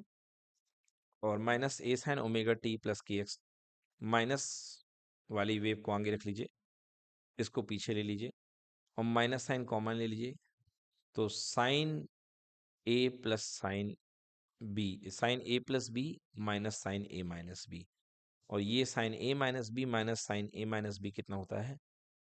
2 कॉस ए साइन बी। ठीक है? हाँ ठीक है, आप sign A cos B cos A sine B से भी कर सकते हो, उससे भी ठीक है। हाँ ठीक है, उससे भी हो जाएगा, किसी भी फॉर्मूले से करेंगे बच्चों, बट आपके पास आएगा यही। ठीक ना? हाँ, तो आपके पास जो फॉर्मूला बनेगा, साइन ए प्लस बी माइनस साइन ए माइनस बी का फॉर्मूला बनेगा 2 कॉस ए साइन बी। ठीक है? तो 2 cos A, 2 cos omega T sign के एक्स। अब देखिए यहाँ पे, तो टी टाइम के साथ वेरी हो रहा है, और यहाँ पे -2 ए साइन के एक्स, इसको हम एक कंप्लीट एम्पलीट्यूड ले लेते हैं। ठीक है? -2 a sine k x cos omega t, यहाँ तक आपकी वाई की value. This equation can be written as, इसको हम कैसे ट्रीट करेंगे? ये वाला जो पार्ट है इसको हम एम्पलीट्यूड मान लेते हैं, -2 ए साइन की एक्स को। ठीक है? चलिए ठीक है, तो ये हमारा वेव का इक्वेशन हो गया बच्चों। y is equals to -2a sine के X into cos omega T. देखिए बच्चों, ये वाला जो पार्ट है, ये क्या दे रहा है? इस वेव को एम्पलीट्यूड दे रहा है। ठीक है? इस वेव को ये एम्पलीट्यूड दे रहा है, और ये वाला जो पार्ट है ये टाइम के साथ वेरी हो रहा है। अब चलिए हम निकालते हैं पोजीशन ऑफ नोड्स। ठीक है बच्चों? पोजीशन ऑफ नोड्स निकालते हैं। तो आपको पता है कि नोड्स पर जो एम्पलीट्यूड होता है, वेव का जो वाई डिस्प्लेसमेंट होता है, वो जीरो हुआ करता है। बताइए होता है कि नहीं होता है? जैसे यहाँ पर एक नोड है और यहाँ पर एक नोड है, तो इसमें वेव का जो वाई डिस्प्लेसमेंट होगा वो जीरो होगा। तो I can say at nodes displacement equal to zero. अब डिस्प्लेसमेंट जीरो होगा मतलब वाई वाई जीरो होना चाहिए, और वाई जीरो होने के लिए किसको जीरो होना पड़ेगा? ये वाला term, this should be equal to zero. और ये जीरो कब होगा? जब साइन के एक्स की वैल्यू जीरो होगी, राइट? यानी कि साइन के x equal to zero. Clear? तो साइन के एक्स इक्वल टू जीरो हो जाएगा यहाँ पे। ठीक है? साइन के एक्स इक्वल टू कितना हो जाएगा? जीरो हो जाएगा। चलिए, अब के एक्स इक्वल टू जीरो हो जाएगा, तो साइन के एक्स इक्वल टू जीरो मतलब के इंटू एक्स इक्वल टू, अगर किसी भी चीज की वैल्यू साइन में जीरो होती है, मतलब कितना होना चाहिए? एन पाई। साइन की वैल्यू जीरो होती है एन पाई, तो यहां से हमारे पास में के इंटू एक्स, के की वैल्यू रख दीजिए 2 पाई बाई एल। के की वैल्यू जानते हैं ना आप कितनी होती है? 2 पाई बाई एल। चलिए इसको मैं थोड़ा सा सॉल्व कर देता हूँ यहाँ पे। आपने देखा कि एम्पलीट्यूड जीरो होने के लिए, एम्पलीट्यूड जीरो होने के लिए -2a साइन के x should be equal to zero, और ये तब भी जीरो होगा जब साइन के एक्स जीरो हो जाएगा। बोलिए यस कि नो? और साइन के एक्स जीरो होगा मतलब के एक्स किसके इक्वल होगा? एन पाई के इक्वल होगा। अभी बताया था मैंने आपको कि के होता है angular wave number, 2 pi by lambda into X equal to N pi. Pi से पाई क्या हो गया? Cancel. So X equal to N lambda by, okay, X equal to N lambda by 2। तो यहाँ पे एक्स की वैल्यू आ चुकी है एन लेमडा बाई 2। ठीक? चलिए, अब n इक्वल्स टू 1 यदि मैं ले लूं, for n equals to 1, for n equals to 1, n equals to 1 का मतलब for first mode of vibration, ठीक है ना। For first mode of vibration जो x इक्वल टू है वो कितना है, लैम्डा बाई टू। x मतलब क्या है, देखिए यहाँ पे जो kx आया था वेव में जब हम डेरिवेशन कर रहे थे,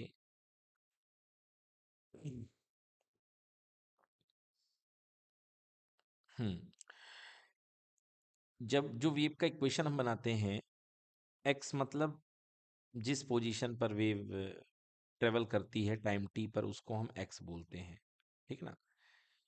तो फर्स्ट मोड ऑफ वाइब्रेशन के लिए x equal to lambda by two हमारे पास आ चुका है। फर्स्ट मोड ऑफ वाइब्रेशन के लिए x equal to lambda by two, और यहाँ पर x की वैल्यू कितनी है, l है। So l equals to lambda by two, l equals to lambda by two, right. तो देखिए मैं क्या कह रहा था यहाँ पे आपसे, ये देखिए डायग्राम देखिए आप। तो ये टोटल लेंथ क्या थी बेटा, l थी, और ये जो l लेंथ है, l लेंथ में कितनी वेवलेंथ सेट हो रही है, लैम्डा बाई टू वेवलेंथ। समझ गए ना, इसकी जो लेंथ बन रही है l लेंथ, वो वेवलेंथ के हिसाब से हाफ ऑफ द वेवलेंथ में एडजस्ट हो रही है। क्लियर है, l equal to lambda by two. तो ये फर्स्ट मोड ऑफ वाइब्रेशन हो गया। अब n इक्वल टू टू के लिए देख लीजिए, तो n इक्वल टू टू के लिए x equal to two into lambda by two, right. मतलब x इक्वल टू कितना हो जाएगा, लैम्डा। तो सेकेंड मोड ऑफ वाइब्रेशन के लिए x इक्वल टू लैम्डा हो जाएगा, या l इक्वल टू लैम्डा। मतलब जो टोटल स्ट्रिंग है, टोटल स्ट्रिंग जो l लेंथ है, ठीक है, वो लैम्डा के इक्वल हो जाएगी। तो इस तरीके से ये देखिए, ये सेकेंड मोड ऑफ वाइब्रेशन हो गया, ठीक है।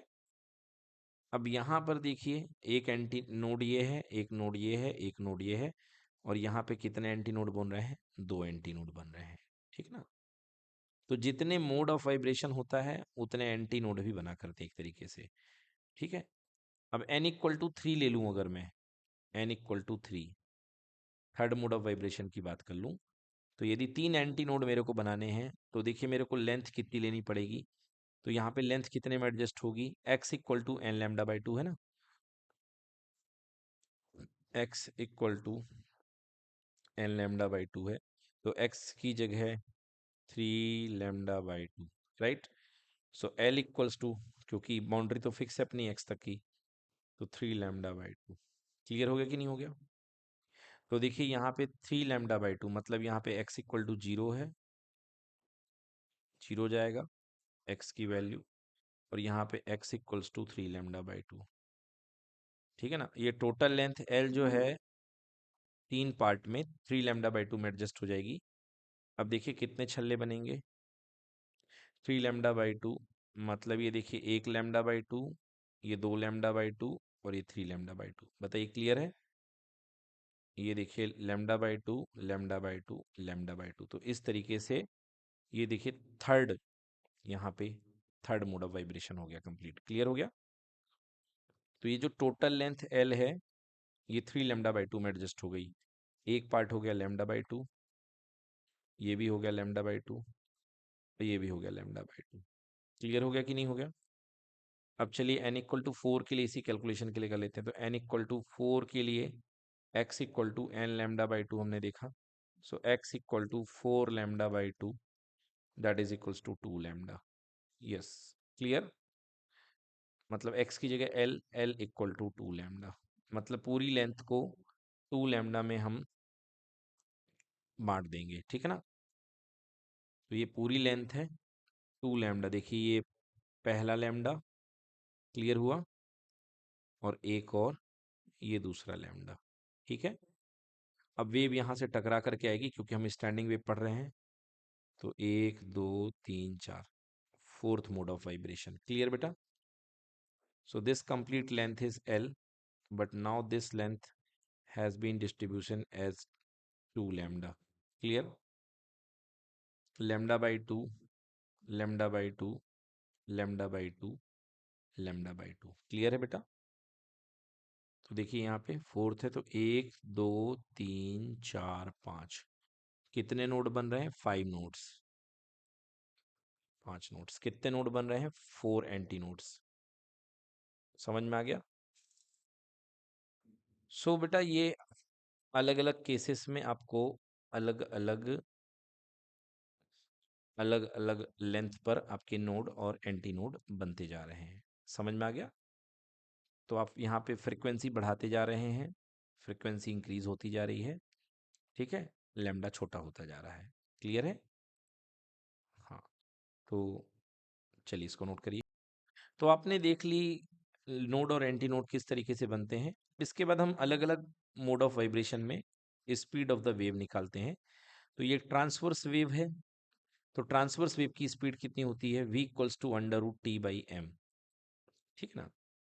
स्पीड ऑफ द साउंड जो होती है, speed of the sound in transverse medium, sound नहीं कहना चाहिए, sorry, speed of a wave in a transverse medium कितनी होती है? v is equals to under root T by m. अब देखिए फ्रिक्वेंसी की वैल्यू मैं निकाल रहा हूं।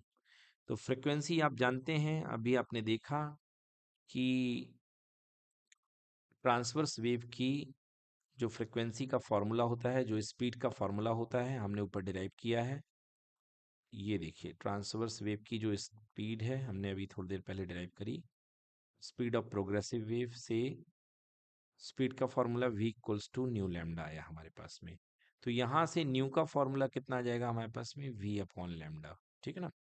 तो nu equals to v by lambda. तो nu is equals to v की वैल्यू कितनी है? 1/λ अलग कर लीजिए, under root T by M. ठीक है? क्लियर? तो अभी मैंने क्या बताया आपको, देखिए मैंने सबसे पहले रिलेशन बताया v equals to nu lambda. ठीक है?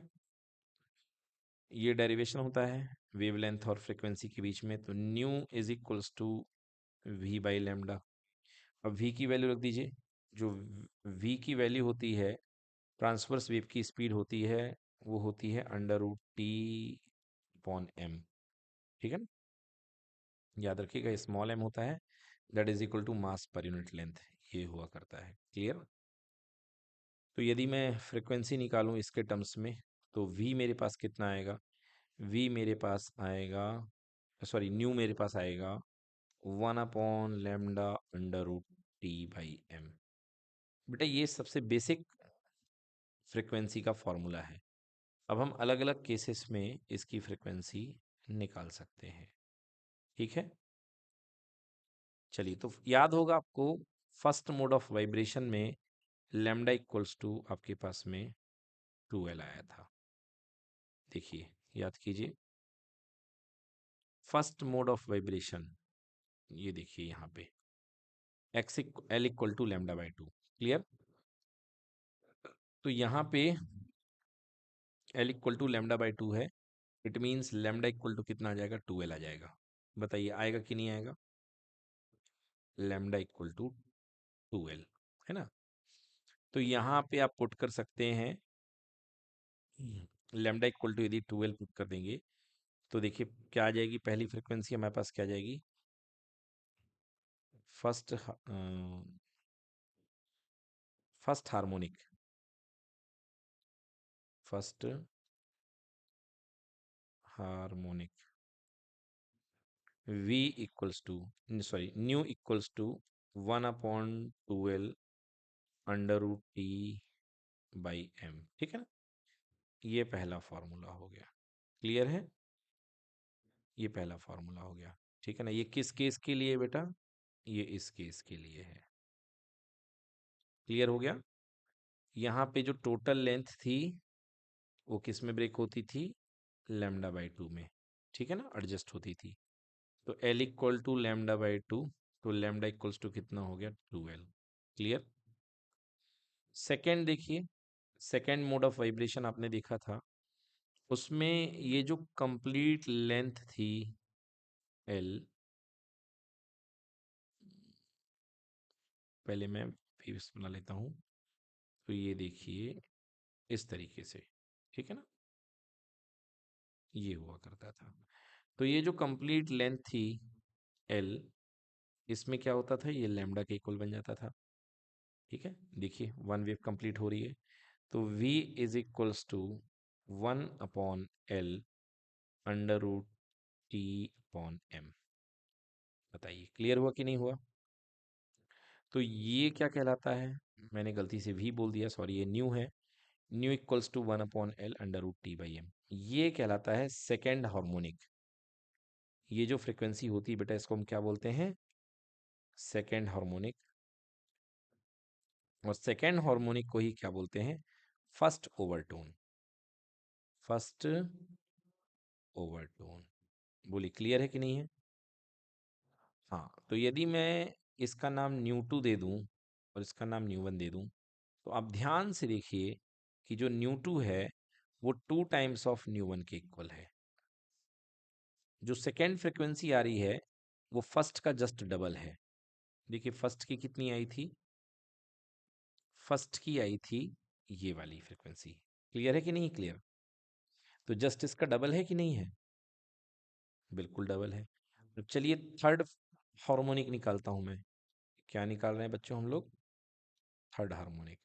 तो थर्ड हार्मोनिक के लिए टोटली लेंथ में, एल लेंथ में, एक, दो, तीन, तीन लूप्स बने थे, राइट? सो पहला वाला लैम्डा बाई टू, दूसरा भी लैम्डा बाई टू, तीसरा भी लैम्डा बाई टू। ठीक है ना, मतलब ये टोटल लेंथ जो एल है बेटा, ये 3 लैम्डा बाई 2 में ब्रेक हो गया था। बताइए हुआ था कि नहीं हुआ था? तो अब यहां से formula nu is equals to 1/लैम्डा under root T by M है। Clear? So 3 lambda by 2 equals to L. तो लैम्डा इक्वल्स टू कितना हो जाएगा यहाँ पे, 2L/3। क्लियर कि नॉट क्लियर? तो यहाँ पे वैल्यू पुट कर दो, न्यू इक्वल्स टू 1/2L/3, तो 2L और multiply by 3 under root T by M. Clear कि नॉट क्लियर? हम्म। तो अब देखिए यहाँ से न्यू 3 चल रहा है बेटा ये, तो nu 3 equals to 3 times 1/2L under root T by m. Agree की नॉट एग्री? अब ध्यान से देखिए, क्या ये फर्स्ट हार्मोनिक है कि नहीं है, न्यू वन है कि नहीं है? 1/2L बिल्कुल है। समझ गए? तो nu 3 equals to 3 times of nu one. Yes और नो? तो इसको हम क्या बोलते हैं, पहला सेकेंड हार्मोनिक, ये हो गया थर्ड हार्मोनिक। समझ गया क्या? ये क्या है, थर्ड हार्मोनिक। तो इसे हम बोलते हैं, this is called third harmonic और सेकेंड ओवरटोन। ठीक है बेटा, सेकेंड ओवरटोन। तो आपको समझ में आ रहा है कि अगर आप न्यू 4 निकालेंगे तो वो 4 न्यू 1 आ जाएगा। अगर आप न्यू 5 निकालेंगे तो वो क्या आ जाएगा, 5 न्यू 1। ठीक है ना? तो इन्हें हार्मोनिक क्यों बोलते हैं, क्योंकि ये फंडामेंटल फ्रिक्वेंसी के मल्टीप्लायर हैं। क्या है ये, फंडामेंटल फ्रिक्वेंसी के मल्टीप्लायर। क्लियर ना? अगर आप न्यू 6 बोलेंगे तो ये कितना आ जाएगा, 6 टाइम्स ऑफ न्यू 1। क्लियर हो गया? तो इसलिए इनको हम हार्मोनिक्स बोलते हैं। तो ये सिक्स्थ हार्मोनिक है। क्लियर हो गया? तो देखा आपने, तो मेन जो आपकी फ्रिक्वेंसी होती है न्यू 1 होती है। ठीक ना? न्यू 1 जो मेन फ्रिक्वेंसी है ना, fundamental frequency 1/2L under root T by m. क्या हो गया, 1/2L under root T upon m. Clear? इसी के मल्टीपल बनते जाएंगे सारे के सारे। चलिए, चलिए नेक्स्ट टॉपिक हमारा है ऑर्गन पाइप। तो ऑर्गन पाइप मतलब सीधे सीधे समझने के लिए बांसुरी। खुला ऑर्गन पाइप मतलब जो दोनों तरफ से खुला हुआ हो। क्लोज ऑर्गन पाइप मतलब जो एक तरफ से क्लोज हो। ठीक है? अगर आप कोई भी पुंगी ले लें आप, और इस पे यदि आप दोनों तरफ से खुला हुआ है बेटा, तो इसको आप क्या बोलते हैं, open organ pipe. Clear? But यदि आपने फ्लूट बजाई है तो फ्लूट में बेटा एक तरफ से क्लोज रहता है, पीछे की तरफ से देखा होगा आपने, है ना। तो फ्लूट जो हो जाएगा अगर क्लोज है तो कैसा ऑर्गन पाइप होगी, क्लोज ऑर्गन पाइप। ठीक। हाँ, तो फ्लूट में साउंड क्यों निकलता है, आप उसमें उसके जो होल्स होते हैं उसको बंद करके या उसको खोल करके आप उसकी लेंथ बदल देते हैं, वेव लेंथ बदलते हैं, इस वजह से फ्लूट में अलग अलग साउंड निकलता है। तो organ pipe, a hollow pipe that produces sound when stationary waves are created in it। हाँ, तो एक ऐसा पाइप जिसके अंदर स्टेशनरी वेव को क्रिएट करने पर वो साउंड प्रोड्यूस करता है, ऐसे ऑर्गन पाइप, ऐसे डिवाइस को, ऐसे हॉलो पाइप को आप ऑर्गन पाइप बोलते हैं। क्लियर बेटा। It is of two types, close organ pipe, open organ pipe. तो क्लोज ऑर्गन पाइप जो होगा एक एंड पे बंद होगा, रिजिड सपोर्ट से क्या होगा, बंद होगा। तो आइए देखते हैं what is close organ pipe. Organ pipe whose one end is close organ pipe, it produces odd harmonics। अब ये चीज आपको बेटा थोड़ी देर बाद समझ में आएगी कि ये ऑड हार्मोनिक्स का मतलब क्या होता है, ठीक है ना। अब आइए हम आपके सामने क्लोज्ड ऑर्गन पाइप पूरा आपको एक्सप्लेन करते हैं। तो पहला ऑर्गन पाइप हम पढ़ने वाले हैं क्लोज्ड ऑर्गन पाइप। ठीक है बच्चों। तो पहला ऑर्गन पाइप जो है वो क्लोज ऑर्गन पाइप है। अब इस क्लोज ऑर्गन पाइप में हम अलग अलग मोड ऑफ वाइब्रेशन देखेंगे। तो ये देखिए हमारा ये एक क्लोज ऑर्गन पाइप है और इसमें हम देखने वाले हैं first mode of vibration. First mode, इसे बेसिक मोड भी बोल सकते हैं। फर्स्ट मोड ऑफ वाइब्रेशन की सबसे बेसिक वाइब्रेशन कैसा प्रोड्यूस हो सकता है। देखिए बेटा क्लोज ऑर्गन पाइप है, जब बाउंड्री क्लोज होती है बेटा हमेशा वहां पर नोड बनता है, ऑलवेज नोड बनेगा। समझ में आया बेटा। तो यहाँ पर क्या बन गया बेटा, नोड बन गया। मान लो बेटा पहले मोड का वाइब्रेशन, मान लो क्या ऐसा होता ही है, ये फर्स्ट मोड का वाइब्रेशन है। तो बेटा यहाँ पर क्या बन जाएगा, एंटी नोड बन जाएगा हमेशा। ठीक है ना, यहाँ पर क्या बन जाएगा, एंटी नोड बन जाएगा। क्लियर। अब बेटा इसकी लेंथ कितनी है, एल है। क्लियर है। आपको बताया था मैंने कि एक नोड और एक एंटी नोड के बीच की डिस्टेंस कितनी होती है, lambda by four. Lambda by four भाई साहब। ठीक। तो बेटा ये जो डिस्टेंस हो जाएगी वो कितनी हो जाएगी, lambda by four first mode में। क्लियर। मतलब L equal to lambda by four, मतलब lambda equal to four L. Clear बच्चों, lambda equal to four L. अब यदि मैं, क्योंकि साउंड वेव यहाँ पे ट्रेवल कर रही है, तो अब मैं स्पीड साउंड वेव की यदि आपको फ्रिक्वेंसी निकालना है तो फ्रिक्वेंसी का फॉर्मूला क्या होता है, v equals to nu lambda, right. तो nu equals to v upon lambda. हम निकालने वाले हैं फंडामेंटल नोड, मतलब सबसे बेसिक फ्रिक्वेंसी। तो nu equals to v by L. तो nu equals to one upon lambda, nu equals to v by lambda के बाद nu equals to one upon lambda और v की वैल्यू। तो v की वैल्यू साउंड वेव के लिए क्या होती है, gamma p by rho. Agree, gamma P by rho. अब लेमडा की वैल्यू पुट कर दीजिए आप, तो फर्स्ट मोड में लेमडा कितना आ रहा है, फोर एल आ रहा है। आ रहा है बच्चों। तो nu equals to one by four L under root gamma P by rho. तो ये सबसे बेसिक फ्रीक्वेंसी है, इसे आप क्या बोलते हैं, इसे आप फर्स्ट हार्मोनिक कहते हैं। क्या कहते हैं बेटा, फर्स्ट हार्मोनिक, या इसे ही कहते हैं fundamental tone. Fundamental tone. Clear है बच्चों, ये फंडामेंटल टोन कहलाएगा। चलिए अब पढ़ते हैं सेकेंड मोड ऑफ वाइब्रेशन। कौन सा वाइब्रेशन पढ़ने जा रहे हैं बच्चों, second mode, mode of vibration.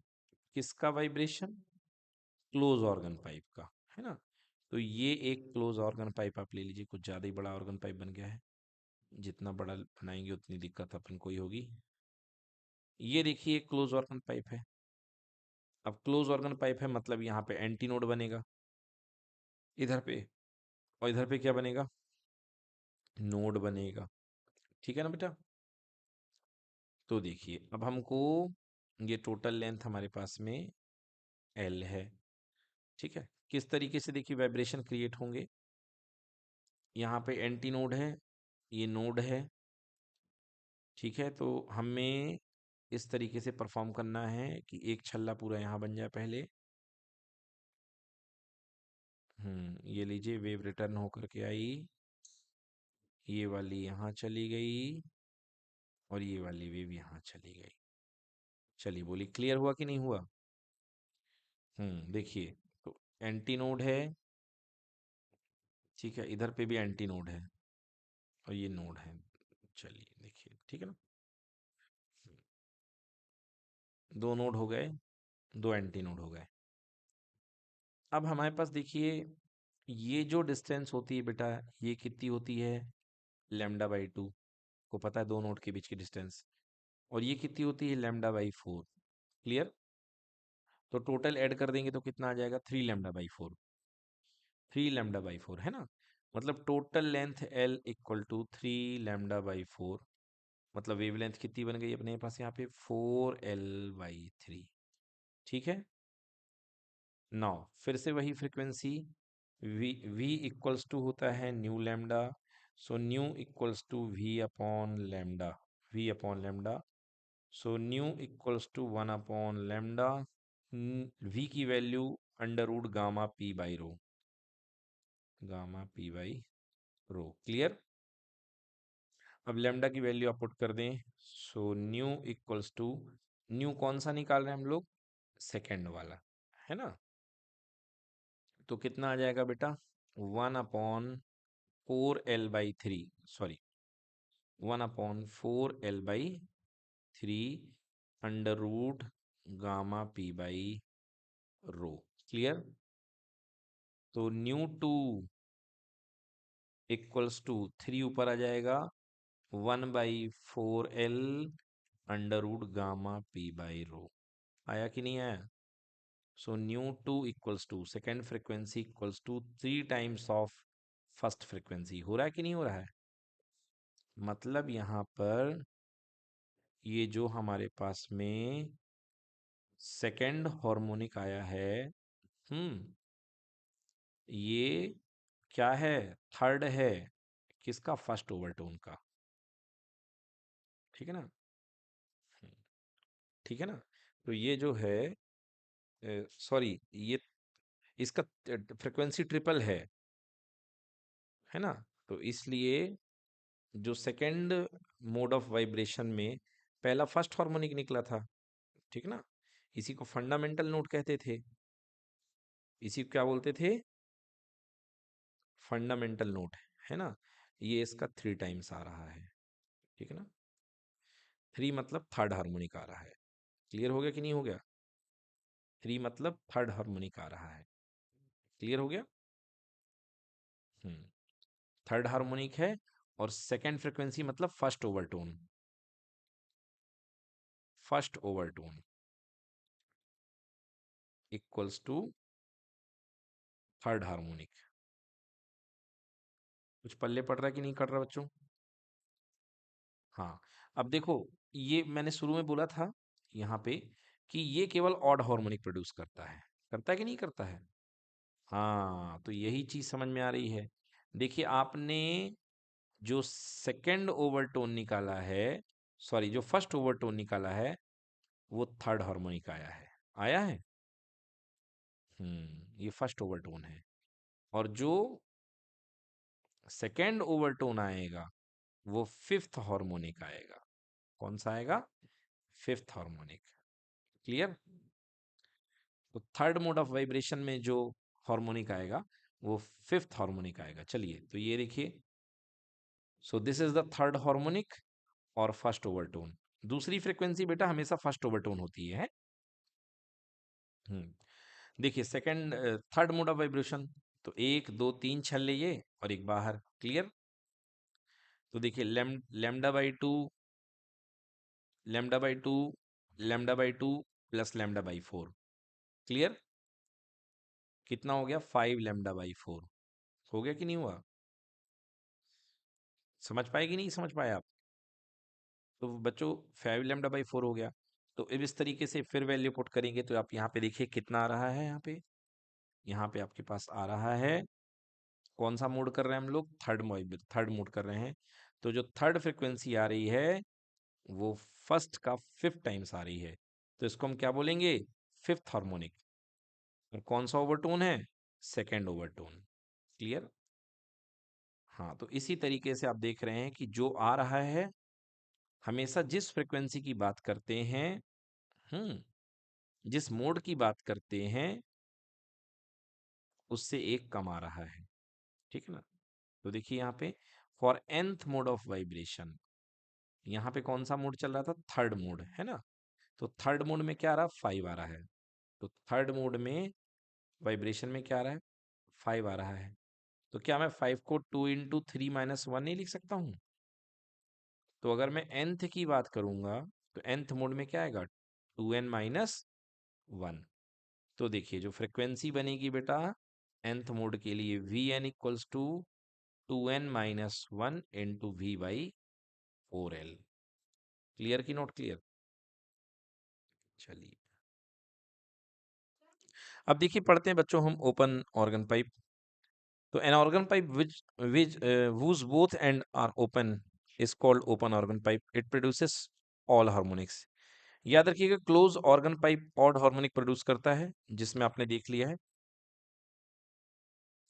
Both closed में कोई ऑर्गन पाइप नहीं होता बच्चों, एक बात याद रखिएगा आप लोग, क्योंकि जब बोथ क्लोज रहेगा तो अंदर उसमें से साउंड प्रोड्यूस प्रोपोगेट ही कहाँ से होगा, जब जाएगी नहीं एयर। तो इसलिए बच्चों बोथ क्लोज नाम का कोई ऑर्गन पाइप नहीं होता है। जो भी होते हैं बोथ ओपन या एक एंड क्लोज होता है, जिसी को हम क्लोज ऑर्गन पाइप बोलते हैं। क्लियर बच्चों? चलिए बात करते हैं आगे। तो फर्स्ट मोड ऑफ वाइब्रेशन की बात करते हैं। तो ओपन ऑर्गन पाइप है, तो ओपन ऑर्गन पाइप में दोनों तरफ, जिस तरफ खुला रहेगा बेटा, यहाँ पे क्या बनेगा, एंटी नोड बनेगा। तो एक एंटी नोड ये है, एक एंटी नोड ये है। तो जब दो एंटी नोड बन रहे हैं मतलब बीच में दो नोड बनेंगे, इस तरीके से वेव प्रोपोगेट होगी। राइट? तो टोटल डिस्टेंस लेंथ को क्या हो जाएगा, λ/4 + λ/2 + λ/4, मतलब इस तरीके से लेंथ डिस्ट्रीब्यूट हो जाएगी। So speed equals to frequency equals to nu upon frequency equals to v upon λ1। Right? तो इसको यदि आप ऐड कर देंगे तो λ/4 λ/4 हो गया λ/2, और λ/2 + λ/2 हो गया लैम्डा। मतलब कि टोटल लेंथ जो होगी वो लैम्डा की इक्वल होगी। क्लियर? तो फर्स्ट मोड ऑफ वाइब्रेशन में v upon λ1 gamma p by rho upon λ1 की जगह l है, तो कितना आ जाएगा, 1 upon l gamma p by rho. ये कहलाता है हमारा फर्स्ट हार्मोनिक, या इसी को हम कहते हैं fundamental note. This is called fundamental note in an open organ pipe. फर्क देखिएगा, क्लोज ऑर्गन पाइप का फॉर्मूला देख लीजिए, सब कुछ वही है, बस वहां पे 1/4L है, और यहाँ पे कितना है, 1/L है। ज्यादा फर्क नहीं है। चलिए अब सेकेंड की बात करते हैं, सेकेंड मोड ऑफ वाइब्रेशन। तो सेकेंड मोड ऑफ वाइब्रेशन के लिए फर्स्ट मोड ऑफ वाइब्रेशन आपने ये देख लिया है, सेकेंड मोड ऑफ वाइब्रेशन आपका इस तरीके से हो जाएगा। ठीक है ना? ये कुछ गड़बड़ लग रहा है बच्चों, यहाँ पे ये थर्ड मोड ऑफ वाइब्रेशन बना हुआ है, गलत है ये। Okay, second mode of vibration मैं बना देता हूँ आपके लिए।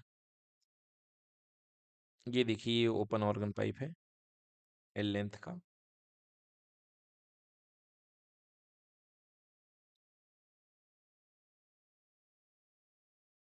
ये एक,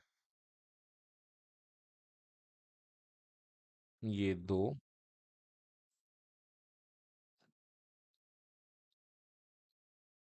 और ये तीन। बस ये देखिए, ये सेकेंड मोड ऑफ वाइब्रेशन है।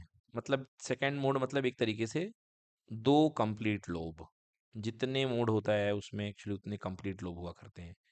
तो ये भी एंटी नोड हो गया, ये भी एंटी नोड हो गया। अब ये डिस्टेंस कितनी है देखिए, यहाँ से यहाँ तक, ये तो लैम्डा दिख रही है, राइट। और ये लैम्डा बाई 4, और ये भी कितनी है, लैम्डा बाई 4, क्योंकि नोड और एंटी नोड के बीच की डिस्टेंस लैम्डा बाई 4 होती है। क्लियर। तो lambda by 4 plus lambda by 2, 4 हो गया लैम्डा बाई 2, तो टोटल डिस्टेंस हो गई lambda plus lambda by 2 means 3 lambda by 2। Clear बच्चों, ये 3 लैम्डा बाई 2 आ गई, मतलब total length L is equals to 3 lambda by 2। ठीक है। फोर्थ नोड देखिए, 3 लैम्डा बाई 2 हो गया यहाँ पे, और यहाँ पे आप लैम्डा की वैल्यू निकालें, so this will be 2 lambda, 2L/3। Okay, 2L/3, ये आ गई आपकी सेकेंड मोड ऑफ वाइब्रेशन। देखिए, मोड और नोड अलग अलग चीज हैं। सेकेंड मोड मतलब दूसरे नंबर वाला वाइब्रेशन की क्या क्या पॉसिबिलिटीज हो सकती हैं। अब चलिए फॉर्मूला बनाते हैं। So V equals to nu lambda, तो nu equals to V upon lambda. Okay, तो क्योंकि हम सेकेंड मोड के लिए कर रहे हैं, तो हम यहाँ पे लैम्डा 2 रख सकते हैं। और now V is equals to कितना होता है, under root gamma P by rho, तो 1/λ2 under root gamma P by rho. ये तो साउंड वेव के लिए है, गामा पी बाई रो रहेगा ही। अब आप यहाँ पे लैम्डा 2 की वैल्यू रख दें, तो 2L/3 है। तो देखिए 1/2L/3, तो 3 ऊपर आ जाएगा, under root gamma P by rho. Okay, तो यहाँ पर आपने देखा पहला वाला जो सीन आपके पास में आया था फर्स्ट मोड में, ये देखिए 1/L gamma P by row, fundamental node. और सेकेंड मोड ऑफ वाइब्रेशन जो आपके पास में आ रहा है, एक मिनट, कुछ गलती हो रही है क्या। तो बच्चों ये गलती हो रही थी हमसे, हमने डायग्राम गलत बनाए थे। देखिए, जो फर्स्ट मोड ऑफ वाइब्रेशन है ओपन ऑर्गन पाइप का, वो ये नहीं बनेगा, राइट। इसका डायग्राम ये बनेगा। तो इसमें बेटा देखिए, दो नोड के बीच की डिस्टेंस कितनी होगी, दो नोड के बीच की डिस्टेंस आपको बताई गई है लैम्डा बाई 2। यस और नो।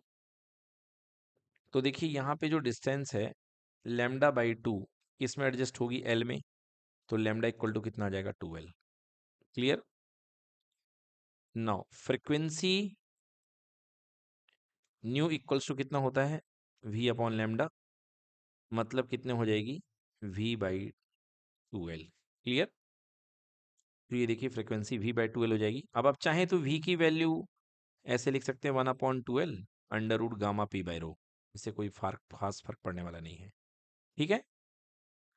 चलिए सेकेंड मोड ऑफ वाइब्रेशन पे आ जाइए। तो ये देखिए लैम्डा बाई 4 है, ये कंप्लीट लैम्डा बाई 2 है, और ये भी क्या है, लैम्डा बाई 4। तो लैम्डा बाई 4 4 ले कितना हो गया, लैम्डा बाई 2 हो गया, और ये कितना हो गया अपने पास में, ये हो गया कंप्लीट लैम्डा। ओके, तो सेकेंड मोड ऑफ वाइब्रेशन में ये आपके पास में टोटल वेवलेंथ जो है लैम्डा के इक्वल आ रही है। मतलब ये, एक मिनट, ये कंप्लीट लैम्डा है, ये लैम्डा बाई 4 है, और ये भी लैम्डा बाई 4 है। तो देखिए मैं निकाल रहा हूँ, lambda plus lambda by 4 plus lambda by 4 equal to lambda plus lambda by 2, मतलब 3 लैम्डा बाई 2। ये आ चुका मेरे पास 3 लैम्डा बाई 2। तो V equals to nu lambda, तो nu equals to V upon lambda. तो सेकेंड मोड ऑफ वाइब्रेशन में lambda 2 बोला हमने इसको, तो ये कितना हो जाएगा देखिए यहाँ से, V अपॉन लैम्डा 2 की वैल्यू आ रही है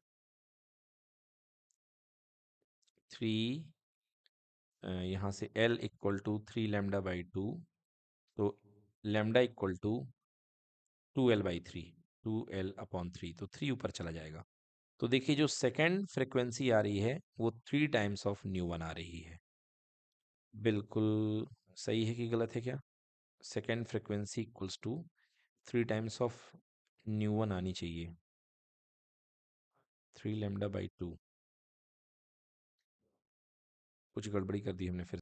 चलिए, तो बच्चों गलती कर दी थी हमने, यहाँ पर हमने इसको हमने लैम्डा ले लिया था, एक्चुअली ये लैम्डा बाई 2 है। तो लैम्डा बाई 2 और लैम्डा बाई 4 और लैम्डा बाई 4 कंप्लीट बन गया लैम्डा, मतलब लैम्डा 2 इक्वल टू हो गया एल। ठीक है ना। कंप्लीट लेंथ जो है वो किसके बराबर है, लैम्डा जो है एल के बराबर है। तो फॉर्मूला निकालिए, v equals to nu lambda. तो lambda equals to, sorry, nu equals to v upon lambda, और v अपॉन कितना हो जाएगा, एल हो जाएगा। आप चाहें तो 2 का मल्टीप्लाई ऊपर और 2 का मल्टीप्लाई नीचे, तो 2 times of v by 2l हो गया। और v बाई 2l क्यों लिखा, क्योंकि ये फंडामेंटल नोट यही था। तो 2 टाइम्स ऑफ न्यू वन, ये देख लीजिए, ये आ गया n2 equals to 2 times of n1। Similarly third mode of vibration में इस तरीके का बनेगा।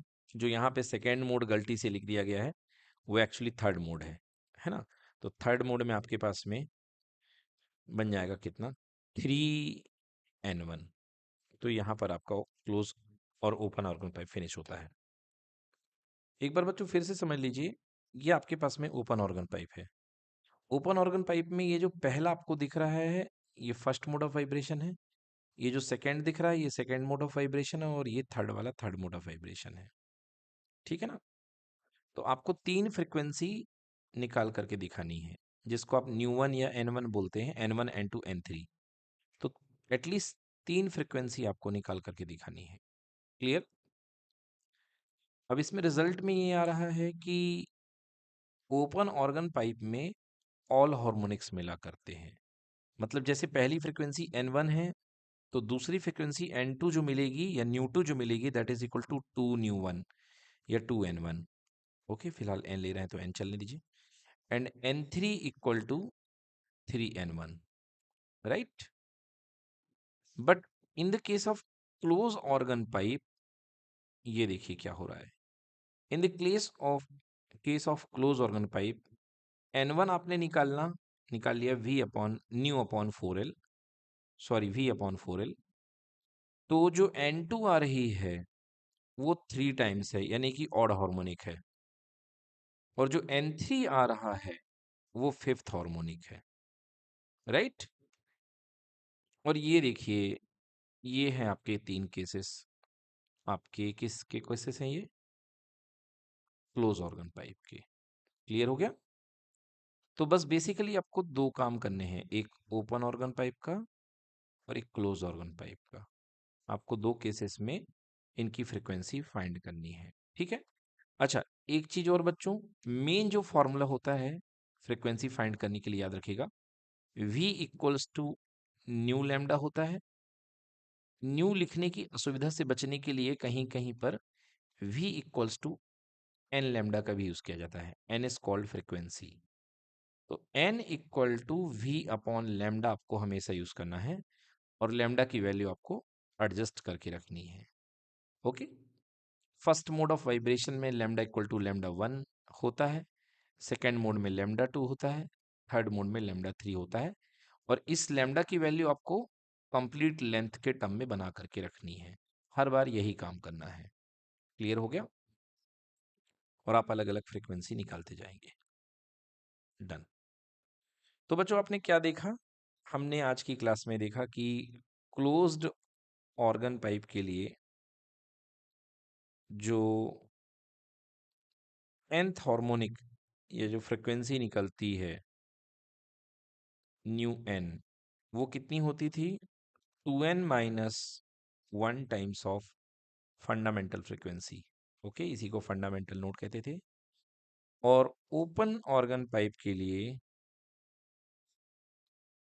जो हमारी फ्रीक्वेंसी आ रही है वो कितनी आ रही है, nu n equals to n times of nu one. मतलब इसमें ऑल हार्मोनिक्स प्रोड्यूस होते हैं, राइट। और इसमें ऑड हार्मोनिक्स प्रोड्यूस होते हैं। ठीक है बच्चों। अगर मैं क्लोज्ड के केस में nu one ratio nu two ratio nu three निकालूं, तो ये कितना आएगा, 1:3:5 आएगा। और अगर मैं ओपन के केसेस में new 1 ratio new 2 ratio new 3 निकालूं तो बच्चों ये कितना आएगा, 1 रेशो 2 रेशो 3। याद रखिएगा। क्लियर है बच्चों? चलिए अब इस चैप्टर का लास्ट टॉपिक कंप्लीट करते हैं, जिसका नाम है बीट्स। ठीक है, तो बीट्स का मतलब क्या होता है? बीट्स का मतलब ये होता है कि when two sound wave of slightly different frequency. बच्चों इस डायग्राम को आप बहुत अच्छे से ऑब्जर्व करो, तब आप देख पाओगे कि दोनों आपके पास में दो वेव आ रही है और दो वेव स्लाइटली डिफरेंट फ्रीक्वेंसी की है। देखिए कैसे डिफरेंट फ्रीक्वेंसी, ये यहाँ पर जो दोनों वेव हैं इनकी फ्रीक्वेंसी हल्की सी मिसमैच हो रही है। देखिए ये थोड़ा डिले चल रहा है और ये थोड़ा अर्ली चल रहा है। एक मिनट डायग्राम चेंज करूं। गैप दोनों के बीच का ऑलमोस्ट सेम है, राइट? बट आप देखिए थोड़ा सा, अभी ये गैप थोड़ा ज्यादा है इधर का, फिर थोड़ा और कम हुआ, फिर थोड़ा और कम हुआ, फिर और कम, फिर और कम, फिर और कम, फिर और कम। ये देखिए एग्जैक्टली यहां पर आकर के मैच हो गया है। हो रहा है कि नहीं हो रहा है? यहाँ पे बिल्कुल अपोजिटली मैच हो गया है, देख रहे हैं? तो ये देखिए यहाँ पर मतलब ये दोनों फ्रीक्वेंसी में बहुत ही कम डिफरेंस है। दो सिग्नल है आपके पास में, इन दोनों सिग्नल की फ्रीक्वेंसी में बहुत ही कम डिफरेंस है। ये सपोज ये ए है और ये बी है, दोनों की फ्रीक्वेंसी बहुत ही थोड़े फर्क से अलग अलग है। क्लियर बेटा? तो किसी पॉइंट पर दोनों के सिग्नल लगभग ऐड हो जाएंगे और किसी पॉइंट पर इनकी नेट नेट इंटेंसिटी जीरो हो जाएगी। नेट इंटेंसिटी जीरो क्यों हो रही है ये देखो। देखो बेटा ये जो सिग्नल है ये क्रस्ट बना रहा है, बना रहा है इस पॉइंट पर कि नहीं बना रहा है? ये वाला जो सिग्नल है ये क्रस्ट बना रहा है, ये नीचे जा रहा है, देखो वैली बन रही है। और इसके लिए इसी पॉइंट पर ये हिल बन रहा है। मतलब एक का एक, सॉरी मैं क्रस्ट बोल गया, ऊपर वाले का ट्रफ है और नीचे वाले का क्रस्ट है। मतलब एक तरीके से ऊपर वाला -5 एम्पलीट्यूड है और ऊपर वाला ये नीचे वाला +5। यस और नो? तो -5 और +5 ऐड होकर के सुपर इम्पोज करके कितना प्रोड्यूस कर दिए? 0। तो अब ध्यान से देखिए इस पॉइंट पर, देखिए एम्पलीट्यूड बहुत कम आ रहा है। आ रहा कि नहीं आ रहा है?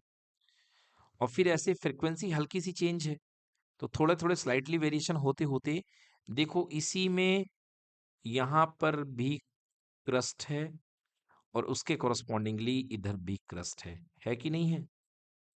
तो इसका इम्पैक्ट देखने को मिलेगा यहाँ पर, ये बहुत बड़ा क्रस्ट तैयार होगा।